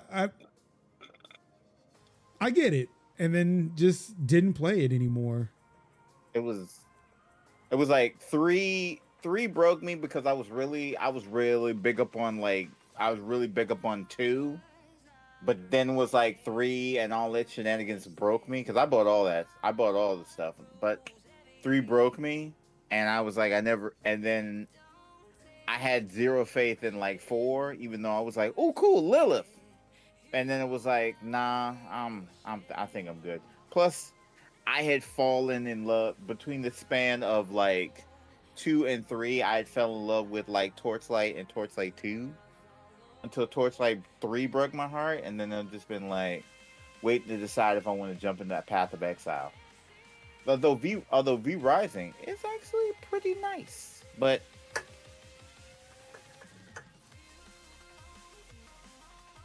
so. And more union news. Video game union workers rally against the $55 billion Saudi-backed private acquisition of EA with formal petition to regulators. Yep.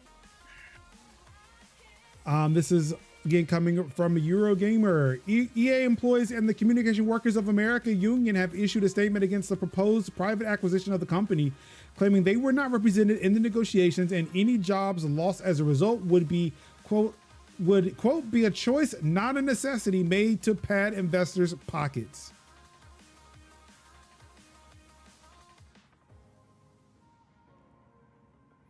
Quote, EA is not a struggling company with annual revenues reaching $7.5 billion and $1 billion in profit each year.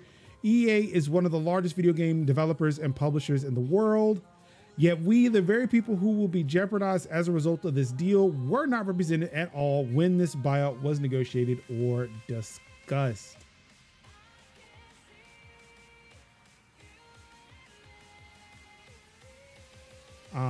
Goes on further to say, every time private equity or billionaire investors take a studio private, workers lose visibility, transparency, and power. Decisions that shape our jobs, our art, and our futures are made behind closed doors by executives who have never written a line of code, built worlds, or supported live services. We are calling on regulators and elected officials to scrutinize this deal and ensure that any path forward protects jobs, preserves creative freedom, and keeps decision-making accountable to the workers who make EA successful.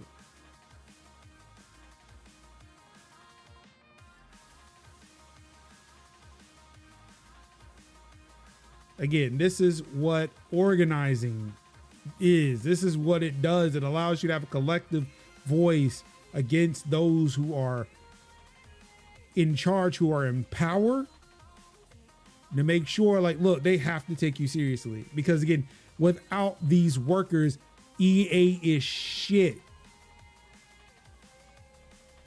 Regardless of what you think of EA now. But I have accepted the fact that I will probably never see Titanfall 3. Oh no, we're not. I'm like, once those Apex skins came out, I was like, we're not getting a Titanfall 3. We will never see a Titanfall 3 in my lifetime. Not even in Munchkin's lifetime. It's not happening. Like, it's not happening. Apex is way too popular and profitable. Apex, I knew Apex was going to be a success because Apex Legends doesn't require EA app to function on Steam. You can just download Apex Legends on Steam, play it, and never even have to worry about the EA app. Just want Titanfall. We're not getting it. Prepare for Titanfall. We're not even getting. That's what I'm saying. We're not even going to get a nice little cheeky remaster. We're not going to get a remaster of Titanfall 2. Prepare for Titanfall. That's over with. We ain't finna get Dragon Age. Yeah, BioWare's fucking gone. Yeah, BioWare is done. No more Mass Effect. No more Dragon Age. You don't think they're gonna at least put that out? What? You don't think they're gonna put out that Mass Effect sequel? No. Single player games? One time investment? All they gotta do is point at Sony. Now. Well, see, Sony had to learn that lesson. This is it. Look, they learned it. Look. It can work. It can work. Look, y'all. You let these motherfucking anti-woke ass motherfuckers fuck with the bag. Just shut them up. Right. Shut them the fuck up. Shut up. Actually, you know what? It's Saudi. It's Saudi and Jared Kushner. Nah. They're gonna listen. No, they're not gonna listen. They're gonna look for like. Shepard's gonna be just like Dubro from Saudi Arabia. Right. Yeah, MBS is just MBS is just a Dubro with the trappings. You know? So but that's what I'm saying, like from Street Fighter 5. Yeah. We're No, not it's like 4. I said, we're not it's 4. Yeah, we're gonna get all live services mobile games. That's what it is now. Like that's what I say. Our boy Joseph, he gotta find another place to live. He got to find a new home. Maybe we should start a production company. Let's become a video game publisher. I mean, real talk. Hayes like is self-published. They got the juice to do that. And what would be so wild? The Saudi deal would let them. The Saudi deal would literally probably let them say, you know what, go, just go, like, just go. And they would good chance they let him go. Look, let's Like, just buy a defunct brand, a defunct publisher, and we're just gonna just publish our games. We're just gonna publish games. Let's do it. Yeah, but like I say, but Merge, like I said, I think you would get a Mass Effect remake. That's the smart play. But none of them make the smart play. You know, Sony. Right, can we talk about remakes and remasters real quick? Okay. Have you noticed? Right. Have you noticed that the perception of that shit has changed? Yeah. And people like, yo, you know what? Like, if it could be justified, like MGS Delta, maybe it couldn't be. Mm-hmm. But other games that have come out, like, oh my God, like, I can't believe they remade this, like Final Fantasy Tactics. Yeah. People were like, oh, bet, let's go. Yeah. But see, like I said, if you were a big player in the PlayStation 3 era, that's all you got were remasters. There was a remaster coming out every 2 months back in the old PlayStation generation. They kept it going. And you can see Square Enix, like, that's a lot of what they do is like remakes and remasters. I mean, to be fair, it takes forever for a Final Fantasy or Dragon Quest to be made. Right, so they could just, in the meantime, they could just flip a remake. They could do a remake, a remaster, and they're good. Capcom is notorious for that for the RE series. And I bet money, and I bet you a smooth dime. We've been after nine, like after Requiem, we're gonna get a remake of RE5. We're gonna see Chris punching boulders.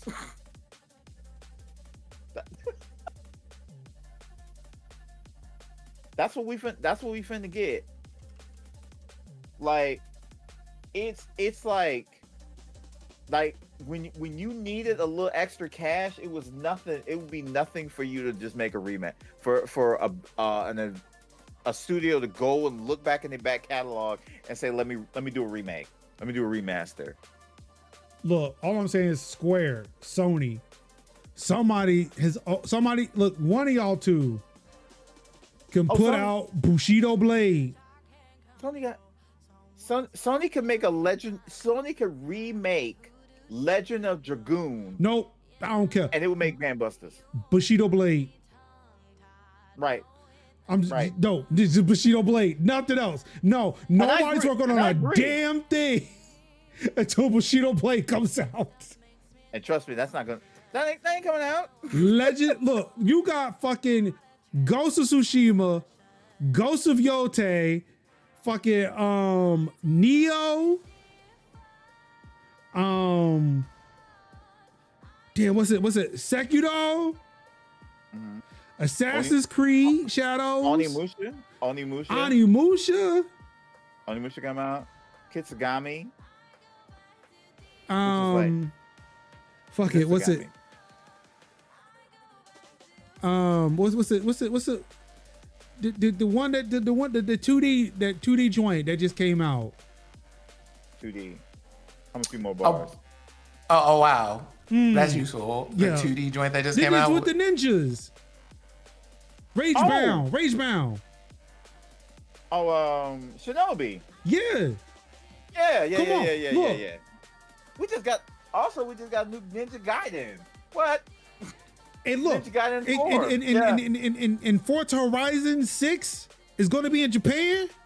We won't be playing it, but we won't. But I'm just saying. Look, it's time for the weave, son. All six of us gonna get that Legend of Dragoon remake. I don't even know what Legend of Dragoon is. I don't give a fuck about that. I just want Bushido. Oh, you will silence yourself immediately. Hold on for a moment. Absolutely not. You will absolutely not speak a single word of ill against Brother Slambert in this or any other house. I will come to the order for that ass. Oh, absolutely not. Addressed to Major Linux. and won't. Address to Major Linux. And won't. Yeah, exactly. Nah. Okay, so I'm gonna go ahead and just stop y'all right there. You know something? I have had a wonderful, I've had a wonderful run of 5 years, nearly 6, with these two, and I look forward to future adventures where I maybe talk to Kevin about indie games content and interview him once a quarter. But this won't stand. Absolutely not. Absolutely. What is not. Legend of Dragon? I've never seen this game before. What is it about? What is? Okay, so the breakdown of it is Sony. It's basically a Sony, like it's SCEA Sony. So it's like basically Sony's developer arm created this, and it's a big deal. It's out. Like I say, it's on the. You can actually play it on PlayStation 5. What, the remake of this game or just the original No, game? I think it's the original. Yeah. So it's good. It's a part of good. the premium, so I imagine it's on. I imagine it's the PlayStation 1 version of this. What is it? Yeah. PS1, PS2. Yeah. And So it's one of those things where when we talk about the things that got people into RPGs or JRPGs or things that are oriented in that, you have Final Fantasy VII and this game. Wait, what? Hold on.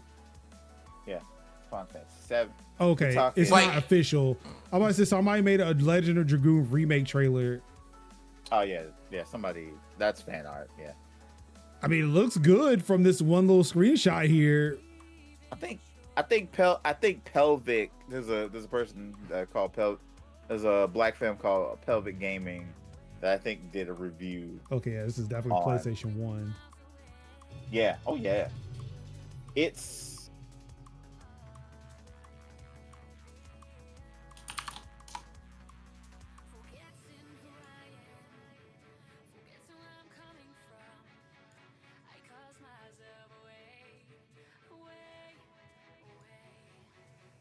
So like it's also timing based. It also has timing based attack, so you can be like you can hit and strike multiple times. So I'm gonna say it like this. You know how you think that Clear Obscura is like the best game ever, best thing since sliced bread and all that other stuff? You know those little things where you have to push the buttons when you're in the middle of the attack for them to be maximally effective? Yeah, Legend of like Dragoon in- was so that you could run that in that game. Yeah, Right. Like it's what's that what's that that 2.5D joint that we were talking about last year, Kev? 2.5D. What, Octopath something or other? No, it's a story, a song, or something. Oh, Story of Sea- Seasons? No, Sea of Stars. that's it. Yeah. That was that one was based on like Chrono Trigger, and based on Chrono Trigger in a way, but yeah, that the multiple buttons, yeah, that was definitely where that came from, because timing based. And I love Sea of Stars. I should run that one back, but I just don't got the time. Came out with whole new DLC and everything for free, and I ain't got. I say the way y'all. I Ain't I You a think you was just stinker? I said you think you was gonna pop off and that wasn't gonna be fun. Caught for perpetuity. But yeah, that's why you can get no Titanfall 2. That right there. No Titanfall 3. Right there. Because I'm Right there. misbehaving. Because I'm misbehaving. Yeah. Just for that, 2 more years. No more. Damn. Not 2 more years. 2 more years of that. Nope. Why? In more EA Saudi deal news, seems like U.S. senators are like, hey, there might be some foreign influence in this here deal. And water is wet. Of course, there are 2 Democrat senators. That sounds so terrible, but that is because the way it's always used as a derogatory term in the news nowadays. But Senators Richard Blumenthal and Elizabeth Warren co-authored a letter to EA CEO Andrew Wilson and the Department of Treasury Secretary Scott Bessent because he's definitely going to open that. He's too busy giving money to Argentina because we're trying to make America great again. And then Argentina took them checks and China's checks. And then went right back to China. Like, and then went back to China again. Like, haha. Look, it's crazy over there, yo. Like, you want this money, China? The checks cleared. Hey, China, time to shop. China, we got something for you, baby. Let's go. Come on. We got deals to make. Come on. You got them soybeans. We got them soybeans cheap, baby. Come on. You don't worry about that. That's our little seed money. That's for next year's crop. But we got you, brother. Let me know. About whether Saudi Arabia will take over EA's editorial independence if the deal is approved. As reported by 404 Media, they also suggested that Saudi Arabia's ownership may rise to the level of a national security risk. Boy, I swear, the way people just keep throwing around national security in this day and age. They said the same thing about TikTok and then pulled up on TikTok and then be like, what did you see? You know what? We still ain't get them answers. And now look what's happening. And now look what's happening. And they're gonna be blocked on the new one and the old one. Larry fucking Ellison is about to own fucking TikTok. What the fuck? Biden, what? Senile ass motherfucker. Damn. He can't hear you. He in Delaware living his best life. Is he though? Being a whole ass war criminal. Got the cancer? I don't know. He living his best life. He gonna be. He living the life he deserves.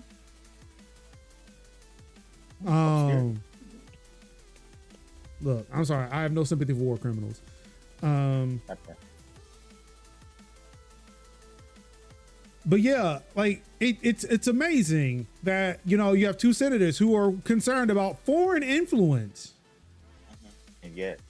Let's see here. I think there's a website I can go to. I think it's Track APAC.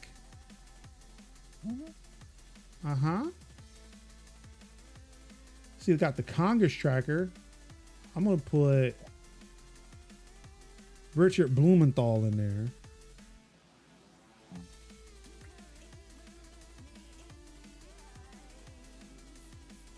Beautiful, from Connecticut. Richard Blumenthal has taken $389,981 from Israel. But he's worried about foreign influence. Oh, even the purple haired lady took a good grip. Okay. Now, again, me doing this is not to sit and say that the Saudi deal is good. Just so we're clear. It's just like, want to point out some. Wait, hold on. Yeah, I just saw the purple hair lady too. Why are they scrolling through her? Like, can I see? I can't click on her.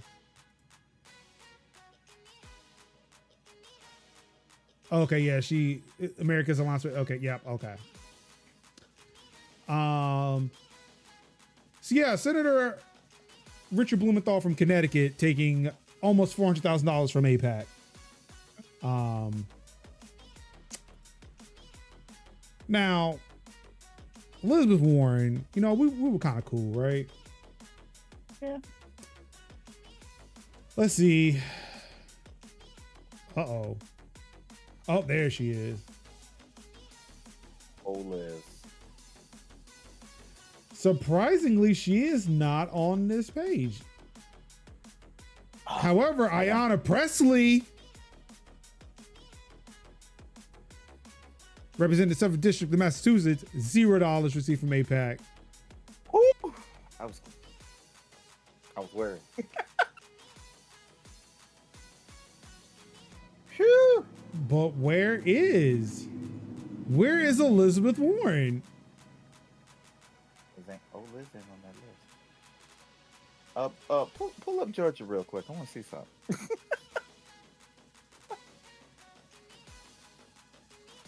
Can you give me? Hold on, I got you. Georgia. Roger. I don't know if I spelled his name right. I did spell his name right. They did. Ooh, $1 million for Reverend Ooh. Dr. Raphael Warnock.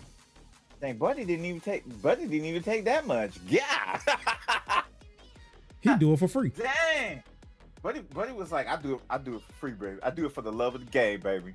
I do it for the love of the game, man. You don't want to take that much, baby. John Ossoff, the other Democratic senator, That was another $783,344. No, he was the second. So he was the second highest. Woo. Lord. Wow. But color me surprised though. I mean, you can't say Marty Taylor Greene. I mean, you can't talk about J-Word Space Lasers and think you finna get a check now. I don't know. You can't do that now. Marjorie Taylor Greene. You know what they say about them $0 from APEC. You know what they say about them broken clocks, right? They write twice a day. Wow. Wow. Damn, I did not see that coming. But see now I want to know. Yeah, Nakima, that's John Lewis's old seat. Cause he been kind of coming out anti-Israel somewhat. Mr. Raphael Cruz. Oh, he got $2 billion. He got $2 billion. Not Dan Crenshaw looking like the snake that we got at home with the $250,000. Like see it. Cruz been out here saying, nah, I take my name's Jimmy, I take what you give me. But shout out to Greg Kassar, $0.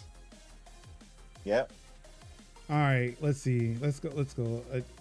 View all states from A to Z. All right. Oh, this is where I can find the states. All right, cool. They took the big monies. Go on and see what North Carolina. Don Davis, $3.8 million.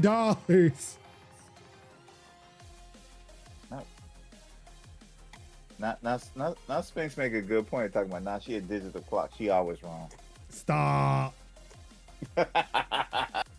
Valerie Fushi, almost $3 million. Uh-huh. Damn, they out here paying black folk though. Mm-hmm.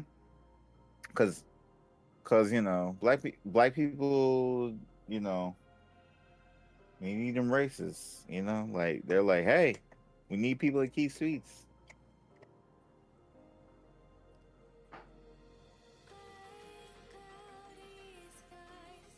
You know where they get that money from? Dang, bro. Damn, just It comes from us, goes to them, and back to them. You can't get no better money laundering scheme out here in this place right now.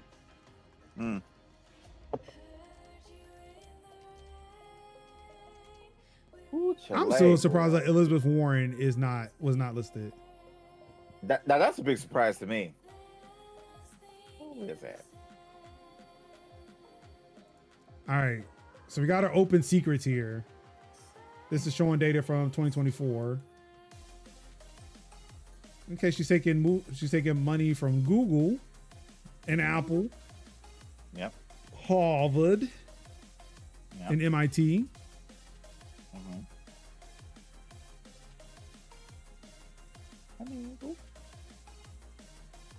I mean, at this point, it's hard to find somebody that didn't take that didn't take a Google check. Yeah. Like,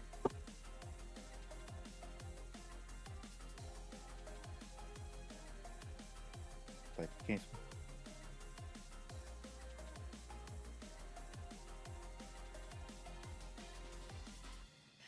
They just cash. All right, checks. so at least the top 20 are not showing any type of foreign influence. OLED. Shoot, I can download a CSV file. We can go through some data now. OLED. Trust and OLED believe. says, look. OLED said, look, I might do a few speaking tours and speaking engagements, and I got to stand, and I got to sit on the couch on the stage, you know, with them wall of sponsors, but you know,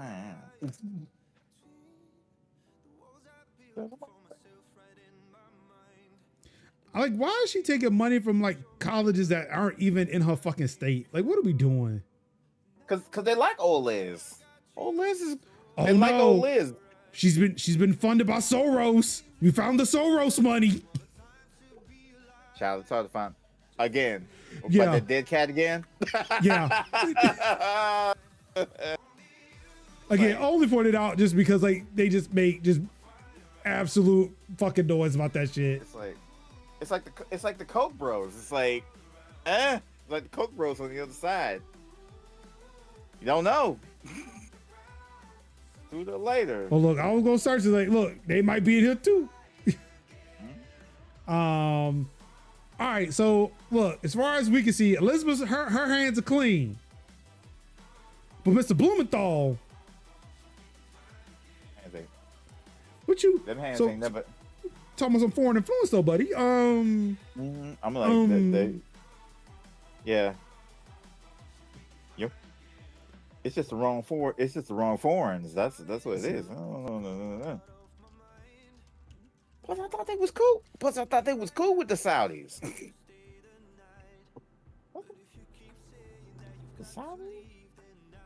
Warren McGovern lead bicameral coalition pressing Biden administration for bypassing Congress to approve arms transfer to Israel.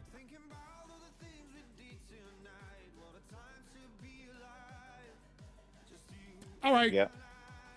Nope. I knew there was something if I dug deep enough, and that came from her. Yep. It's not like, oh, I found on some fringe ass website. That was her press release. Yep. She Oh, signed the check. just in case, just say someone come into the comments. This is on her site, warren.senate.gov. Yep. Not from your own Squarespace. Hate to say it. Not from your own GeoCities site. Hate to see it. Oh, look who else is on it. Bernie Sanders.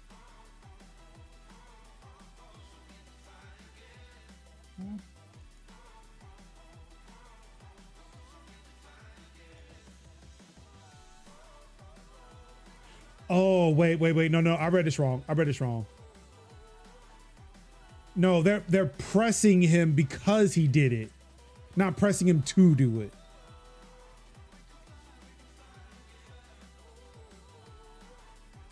But calling it a Hamas terrorist attack, no. You're back out. And you're out. Can't terrorist attack if you're trying to break out of an open air prison. It's like if I bust out of jail, so oh no, it's a terrorist attack from the inside of a prison to let people out. But yeah. Good luck with that. Investigating that foreign influence, as we already have foreign influence in our government as it is. Y'all should take care of that first. And last but not least, Black Myth Wukong update, because you know we love to talk about storage. The Black Myth Wukong update I think came out today. It is so big.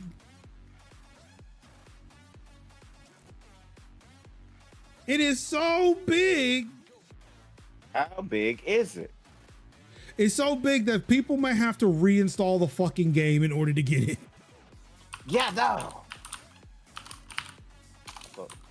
That's a level I never thought we'd have to go with, but yeah, here we are. I'm sorry. Before we go any further, Ruin. No, nobody's convincing me to play Legend of Dragoon. I just wanted to know what it was for my own edification. It's fine. I still want Bushido Blade. And that's fine. But you can also want that and Legend of Dragoon. I don't want Legend of Dragoon. Well, we do. So we have both. So what if I told you? I didn't say anything wrong about it. I just said I don't want it. What if I told you? I'm listening. What if I told you? I'm listening. We can just be mutually excited for each other, being like, you know something, you're getting the game that I love. I love that for you. We can just say that and not pass into the 11 p.m. hour, because once again, things that we can fight about is this subject, right? We're like the 1950s, okay? Like fisticuffs over here. Look, all I said is that is not what I want. All I said is all I said. I personally do not want Legend of Dragoon. We're gonna have one episode where the whole gaming section is me and Kevin talking about Legend of Dragoon while Major just goes and does something else. We're taking over the podcast just to talk about Legend of Dragoon. I'll be on call. I'll probably be primary on call in like another month. You can do it then. No. We're gonna wait until you're here to do it, so that you have to listen for the whole 3 hours that we will talk about the original game and then the current version and all the things that they changed in between and how they characterize stuff. And did our girl Shanna get a grow up because like the way they put Maru in that game and people forgot that this girl with resurrection powers existed? Maru is just a better healer. I'm so sorry. Hate it for y'all. Pistols at dawn. I'm not waiting till dawn. He can get shot at midnight. Okay. Dawn, you can why wait till dawn when you can cast this fade tonight? At sunset, twilight. Well, I'll put off tomorrow what you can do today. Yeah. The fade will come due now. Again, Marcus, Major Linux Summers. I stand by my words. Thank you. That's right. A fade will find you tonight. Sheesh. So, okay, well, since you're going to be standing on those words, I will be sure to aim properly and not miss. I could dodge and still be on my feet. Anywho, yeah, if you have Black Booth Wukong on the PS5, just be cautious. You might have to reinstall the whole game. Just reinstall the whole thing. Just do that. Yeah. And of course, we get a PlayStation Plus game catalog for October. Silent Hill 2, Until Dawn, V Rising, Yakuza, Like a Dragon, and more. Yeah. Let's see what else is Poppy Playtime Chapter 1. I keep getting emails about this shit from Terminal, and I'm trying to work with them to fix that problem. Because I'm like, yo, I asked for the digest, yet you were still sending me 10 emails a day. Yep. This is not a digest. Yeah. As Dusk Falls, I played it. This was on Game Pass. I played a little bit of that. I kind of just dropped off from it. Wizard with a Gun. Because we're out of mana, but we're not out of options. There you go. For PlayStation Plus Premium members, Legend of Dragoon.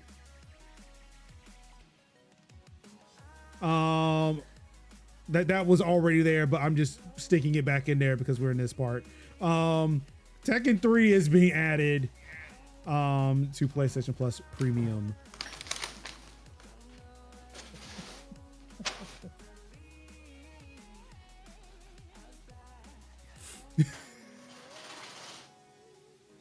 And that's it. That's all I got. We'll wrap this up before I die. Live on street. Uh-huh. Get your ass beat. Like you see, he walked away, right, and just all of a sudden he just shows up behind. No, first I see the cat. First I see the cat. I'm like, wait, I don't have a cat. Oh no! Uh-huh. Kitty Meow Meow has arrived. It's the last thing you The cat, see. the cat comes in and say, I herald his return. I herald your end. I herald Cinziac. Yeah.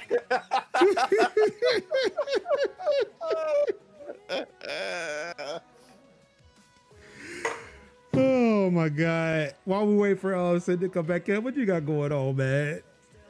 Well, Steam Next Fest. I'm a tired man, because when I tell you Steam Next Fest hit, volunteer work, like people coming to my house to work on things. We got a stern talking to about 3M filters in my in our system, being like, hey, you shouldn't use those. You should use those really thin, cheap ones. And I'm like, oh, okay. Because apparently they're not good.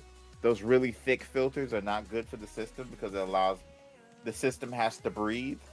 And yeah. So that's why they say you got to use the like really thin filters. So I'm like, that's cool. I'm getting another one. I'm getting another 3 or 4 packs of those, so I don't have to worry about that for at least a year. Then of course Steam Next Fest. Been playing a metric crap ton of demos. I don't think I've found that Balatro hot fire like I used to, like from past. But this particular season has been pretty good. I've written down a list. Oh god! Of some. Yep. See, this is my list. Damn. Yep. And I have little. In my brain, it was still comically large, but that still surprises me. Yeah, that still surprises me. That surprises me too. I got about like maybe 3 or 4 more games on this list, and I will have that list done. And anything after Friday is just gonna be like played for funsies. That's basically it. I don't know if I'm gonna find any like last minute Balatro drops, but I played a few. Slots and Daggers is pretty good. Walk of Life. Shout out to the homie Lovelust. We played the demo to that, and then we got a key. I got a bunch of keys for Walk of Life, so we'll probably be doing that at some point for maybe like a Thursday place or something. Let me see. Piece Together, that's pretty much unpacking, but with scrapbooking. Dice a Million, that's really, I think Dice a Million might be the Balatro, but that one doesn't come out until next year. So boo, I'm sad about that.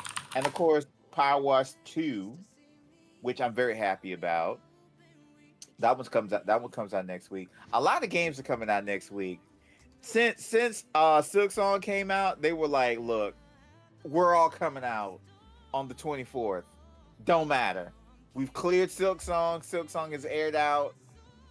We are going to just come out on one day, and that day is October 24th, when everything comes out, including Power Wash 2, Winter Barrel. That is really cool. It's almost like Winter Barrel is kind of like almost a combination of like really cute Disney with a mixture of Secrets of Don Bluth.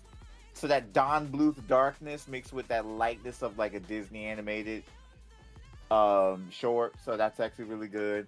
Tears of Metal is basically, what if we took a Muso game and mixed it with Braveheart, but then also added little supernatural elements. That's a good one. Let's see what else they. Hungry Horrors, basically Slay the Spire, but instead of like killing the monsters, what if we feed them very delicious food? That's also another good banger. Coffee Talk Tokyo, which actually made me want to play the other Coffee Talk games, because I'm like, I actually do like this type of visual novel storytelling. I might want to run them back might want to run those back maybe before I jump back into this. And what's Fade and Serenades that the link that I sent you, Major.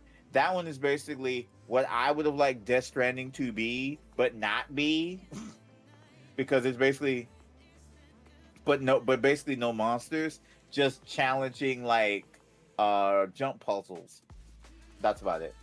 I'll talk about that a bit when I go. Yeah. Also, Cosmic Invasion.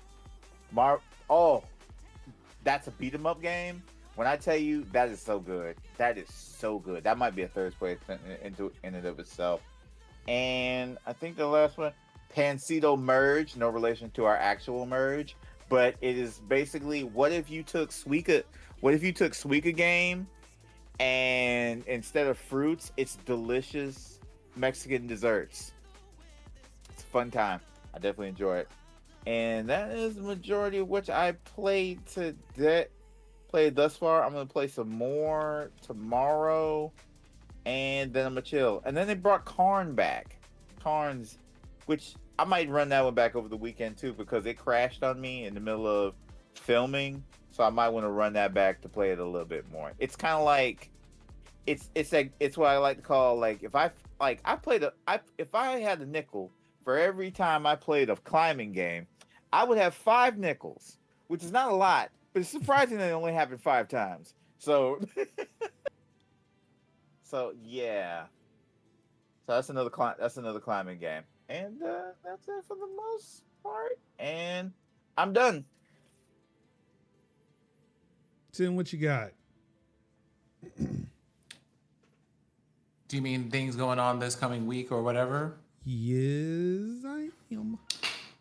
Okay. Well, tabletop things on Saturday, tabletop things, some surprisingly concurred with the show, but watchable on YouTube throughout the week, with both D&D Jordan Lee and Other Siders Studios, respectively, and probably practicing more Guilty Gear Strive. Visiting some friends and preparing for a change of scenery. Also, going through, reading a couple of articles this week, one of them on things to manage attention. Things that take your iPhone, for example, and replace all of your icons with just hey, here's a list of sections for things of going to your phone, checking emails, sending messages, and things like that. It's just meant to simplify heavily simplify your interfaces to minimize the attention that you pay to them. So there's that, and maybe getting some ice cream, hugging some people, That sounds delightful.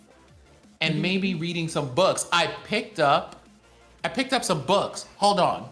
I picked up some books for the first time in ages.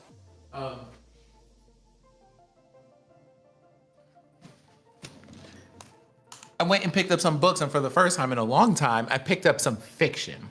So we got 2 books here. One of them is called The Reformatory.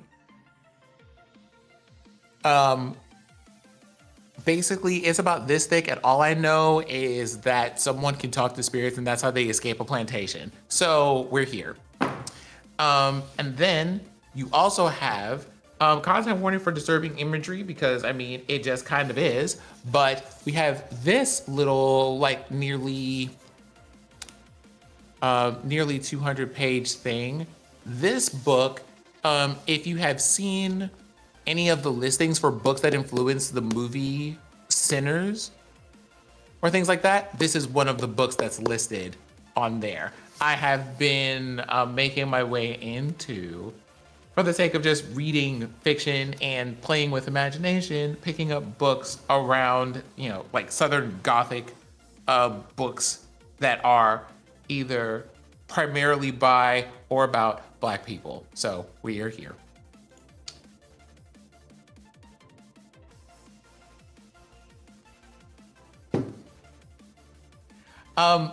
Something, West Coast saying, you absolutely can say you were here for Centaur Accessibility. And I appreciate that. I saw you over there hanging out in the veranda, and I was just like, yay, Burge is here. So I appreciate that. But yeah, that's me. That is what we have going on this weekend. Let's see. For me, I have also played through some these demos. Before I get into my list, I also have been trying to play some trying a lot, but I don't know, just the mood hasn't been right for me. I've been trying to get some more Final Fantasy Tactics in. I restarted the game because I did not know I could level up the characters. So yeah, I've been going back and doing that, and I'm trying to figure out how this job class system switching thing works. If you have feel free to ask me questions if you have questions. Same. So yeah, I've been working through that, trying to figure all that stuff out. So yeah, I definitely would try to ask some questions if I have some. All right, now that that's out of the way, yes, I sat down yesterday and played through a good chunk of demos that I've been kind of like, ooh, I should check this out, and check this out. So I too have played through Tears of Metal after kind of like, maybe, I don't know. But then seeing, shout out to Naomi Merge, putting out his concept. Oh, this definitely is a Muso. Yes. So let me try it. As okay, yep, this is definitely a fucking Muso. All right, we're here. Yep. Plus it has co-op. Digimon Storytime Stranger. Just on a whim, downloaded. There was like, hey, there's a demo for this Digimon game. Okay, sure, why not? That's where I spent most of my time last night, playing the Digimon game. Because all right, I fucks with this. It's actually kind of like chill, laid back, and it's like push button to attack, and they attack. It's great. It just, yeah. It was a nice little turn off the brain type of game, at least for the first part of it. Cloudheim looked good, played good in spots. There was definitely a lot of hitching in place, like not even like hitches, like I would say like Alex Batiglia levels of stutter struggle type shit. Where it would like 30 seconds a frame type of stutter. Oh, yikes. Then it would play, and it played smooth for the times it was playing smooth, but I immediately, and it's like, it's the interface, you can definitely tell they grabbed a lot of stuff just from Unreal, because even their start menu, a lot of their settings was straight up copied from Fortnite. But I noped out when I got to the open area and they were like, build. I'm like, no, that's the thing I don't want to do, is build my little town with resources. I hated that I had to do that in Assassin's Creed, but that's how I got all the ninjas I wanted to take all the supplies and tell me where all the things were. Yeah. So yeah, when I got to that point, it's like, yep, nope, I'm good. I'm out. Truckful, which is a kind of like a 2.5D game. It's like you're driving from like left to right in a truck. Like you have to, like you steer left and right to kind of go up and down, which was the thing I did not kind of like. I didn't like a little bit, but I kind of got used to it. Right. Then it's like, hey, you pick up these packages, you put them in the bed of your truck, and then the physics starts to kick in, and I'm like, no, this would infuriate the shit out of me. Pass. Bubsy 4D. Pass. Just, I didn't even play a real level. I played the tutorial. I was like, oh, this game is as bad as Bubsy 3D was. I never played the game. I saw that played on Blight Club over on Giant Bomb. That shit looked horrible then. This, like, just because you gave it a new coat of paint, this game is still fucking ass. Yep. The fact that y'all thought, I mean, I don't know, maybe there are masochists out there who want that type of shit. Yeah. Y'all have fun with that. That ain't, Yeah. Busbound. Ooh. It's a bus simulator by published by Saber Interactive. Yeah, I've been recommending you that slightly. Oh, is that where I got that? No, I got that from Aftermath. You might have sent it to me, but I I acted on it from an Aftermath article. I was silently willing you to play that game.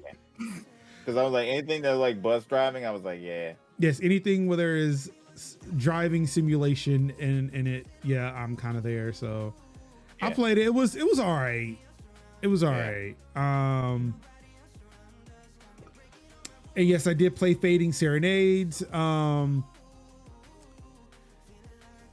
was a little bit more than I thought because you end up like, apparently it's not necessarily post-apocalyptic, but it's like shit happened and you've got energy or electricity and energy just floating around a place. You leave that place, you take your AI bot, put them in a fucking radio and go to a place that does not have this type of technology. Yeah. Where apparently just a whole bunch of old people who can't get around very much. Yeah. And then there's also something happening on this island that eventually Yep. you'll figure out. So it's Lake, but with that little niggling thought in the back of your head that something could happen, but nothing happens in Lake. Yeah. They're up It- front yeah, here and it's saying like- that no, something is going to happen. Something is happening here. It's like Lake mixed with a little Oxenfree. If you've ever, yeah. Yeah, and I was like, okay.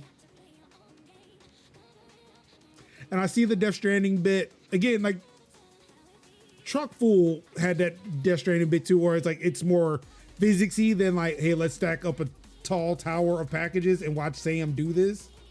Yeah. But at Yeah. least in Fading Serenades, like you have to fit packages and stuff in your bag, in small little bag. You can take I think as many jobs as you want, but Yeah. probably like as much as you can fit in the bag. So far, like I found like 4 people that live on that island, and I'm pretty sure there are more as you go about. I do not like the fact that the map is attached to the post office and not on your person. So it requires you to have to learn the route. Yeah, and I'm like, that's not what I want. Yeah. But I get where they're going, I guess. I tried to play Long Drive North last night. That's the one I ended on because something happened when I launched it and it just broke. Yeah. So I'm gonna try that again probably this weekend to see if I can get any further in it. That's a co-op driving simulator where your friends hop in RVs and go and camp along a route. Yeah. Mhm. So I kind of want to see what that's about. Of course, I've got Power Wash Simulator 2 to check out. The demo, of course. Also, some other demos that I have here. I just want to figure out. We give them shout outs to they necessarily didn't come out during Next Fest, but some I've tried. Megabonk. Not sure if anybody's heard of that. It's like a 3D Vampire Survivors.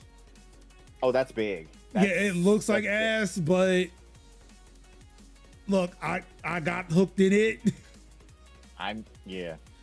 Alabaster Dawn.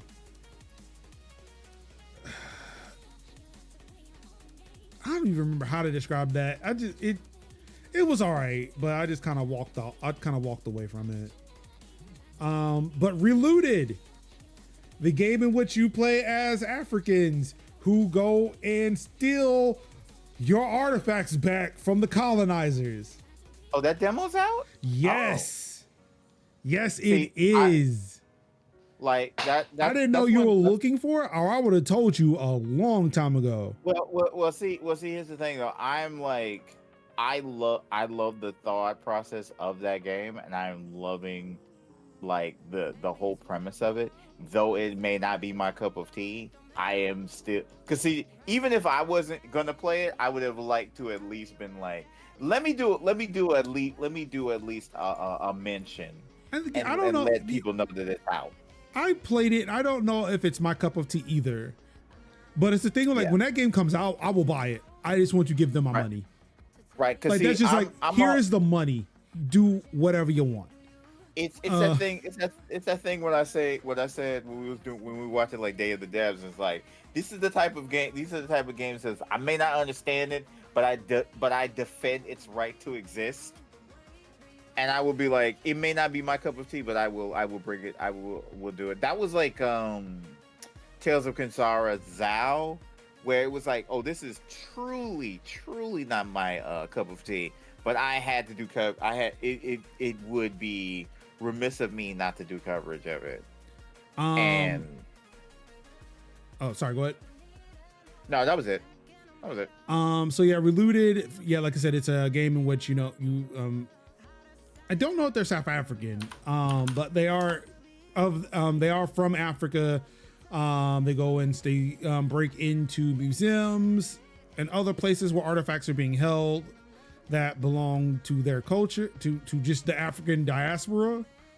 Yeah, I would just say they are part of the African diaspora, like, yeah, nondescript African nation. I want to say that their nationality was mentioned.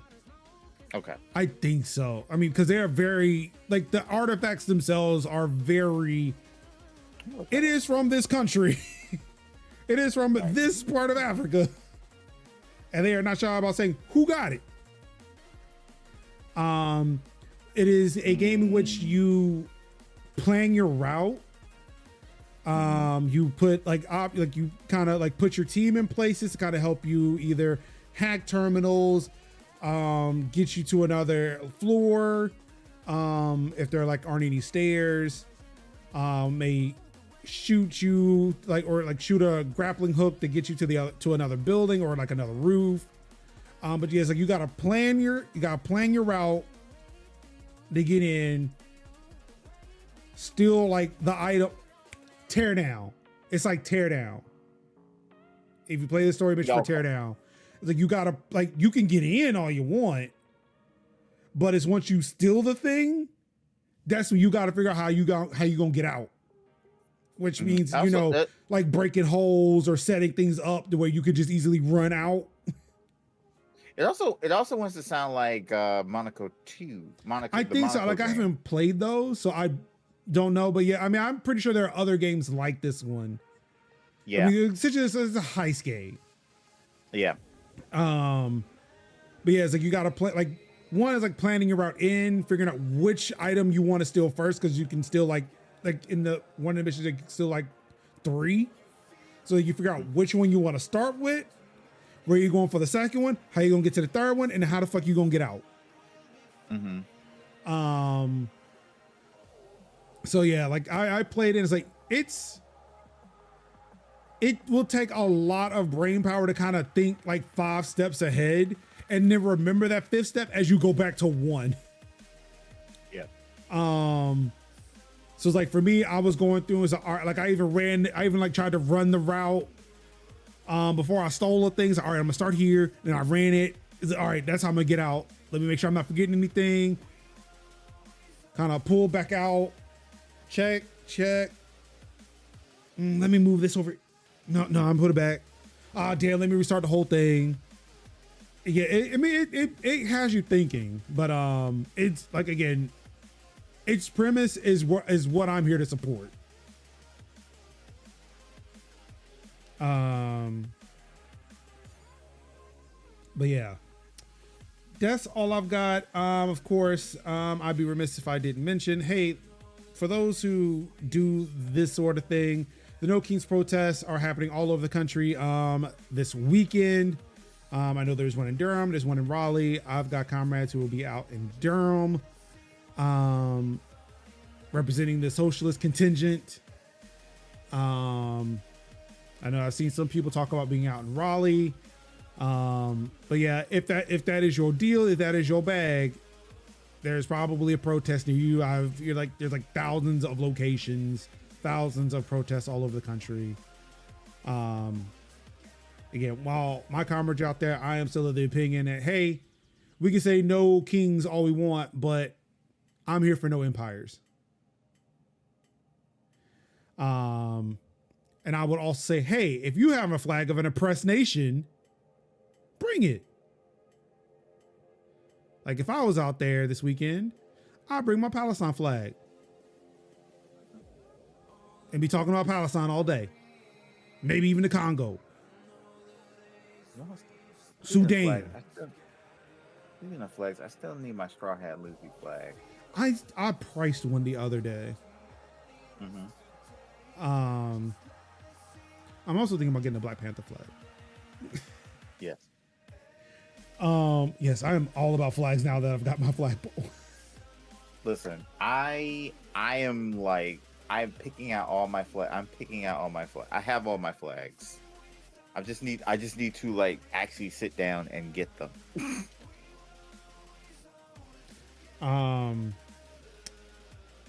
But yeah, so that's what I've got going on outside of being on call and just hoping nobody asks me to accept the change that I will not accept because, again, it is above me. Kitty. Is my old lady out here? Hey, old She lady. is. Kitty. But yep, that's it. That's all I got. Just remember, it's never too late to love a computer. Sorry, there's a book that somebody took a picture of on Mastodon.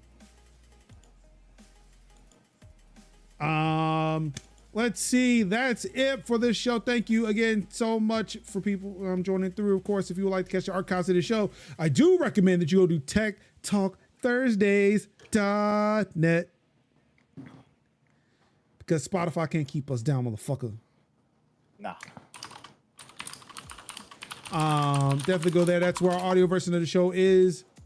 Majors.house/TTT vid will take you over to the YouTube playlist where this show lives in video form exclusively now because it was on Spotify, but not anymore. And of course, if you're listening to the audio versions, hey, thank you. Thank you for downloading and listening. Really do appreciate it. Of course, if you are so inclined, Thursdays, 8:00 p.m. here at twitch.tv/MajorLinux. Join the live show. Join us in chat. Influence the show. I am a sucker for foreign influence.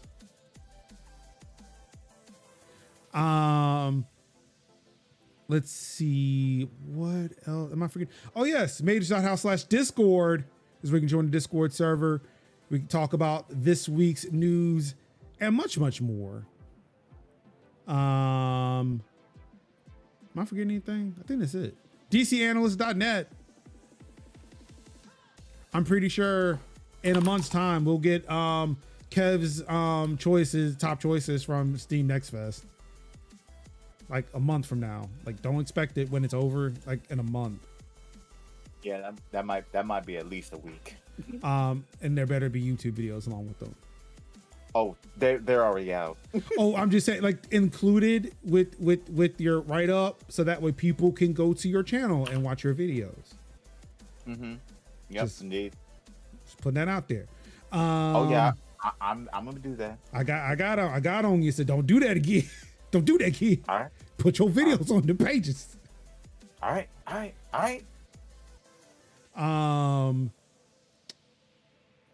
Yeah, that's about it. I think we got one more show to do before Third Place. We do. Yeah. So yeah, thank you again, everybody, on behalf of the Gout, Idios and Anka, Idios and Partner. Currently out at TwitchCon. Living her best life. Streaming while driving. Ooh, I don't know about that now. Everything's content.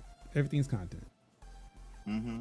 On behalf of it's your boy Kevy Kev in the building. On behalf of the Sunflower Sovereign themselves, Cinziac in the building.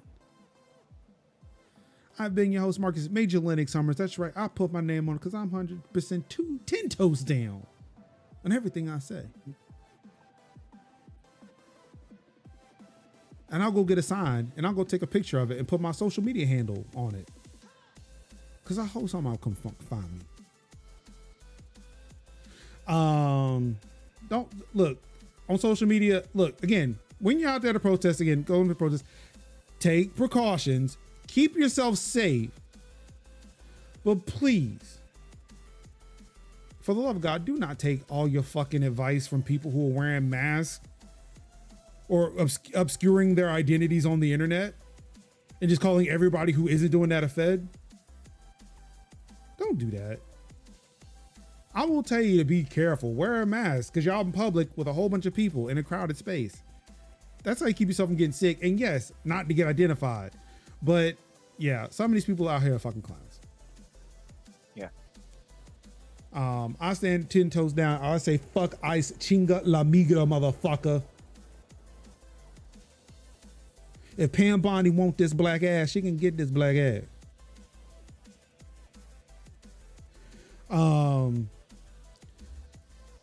But yeah, on that bombshell, all I've got left to see to all I have to say to you wonderful people is no one is going to save us but ourselves. If you stay ready, you ain't got to get ready. And as always, I love you. In peace. How? On the forever.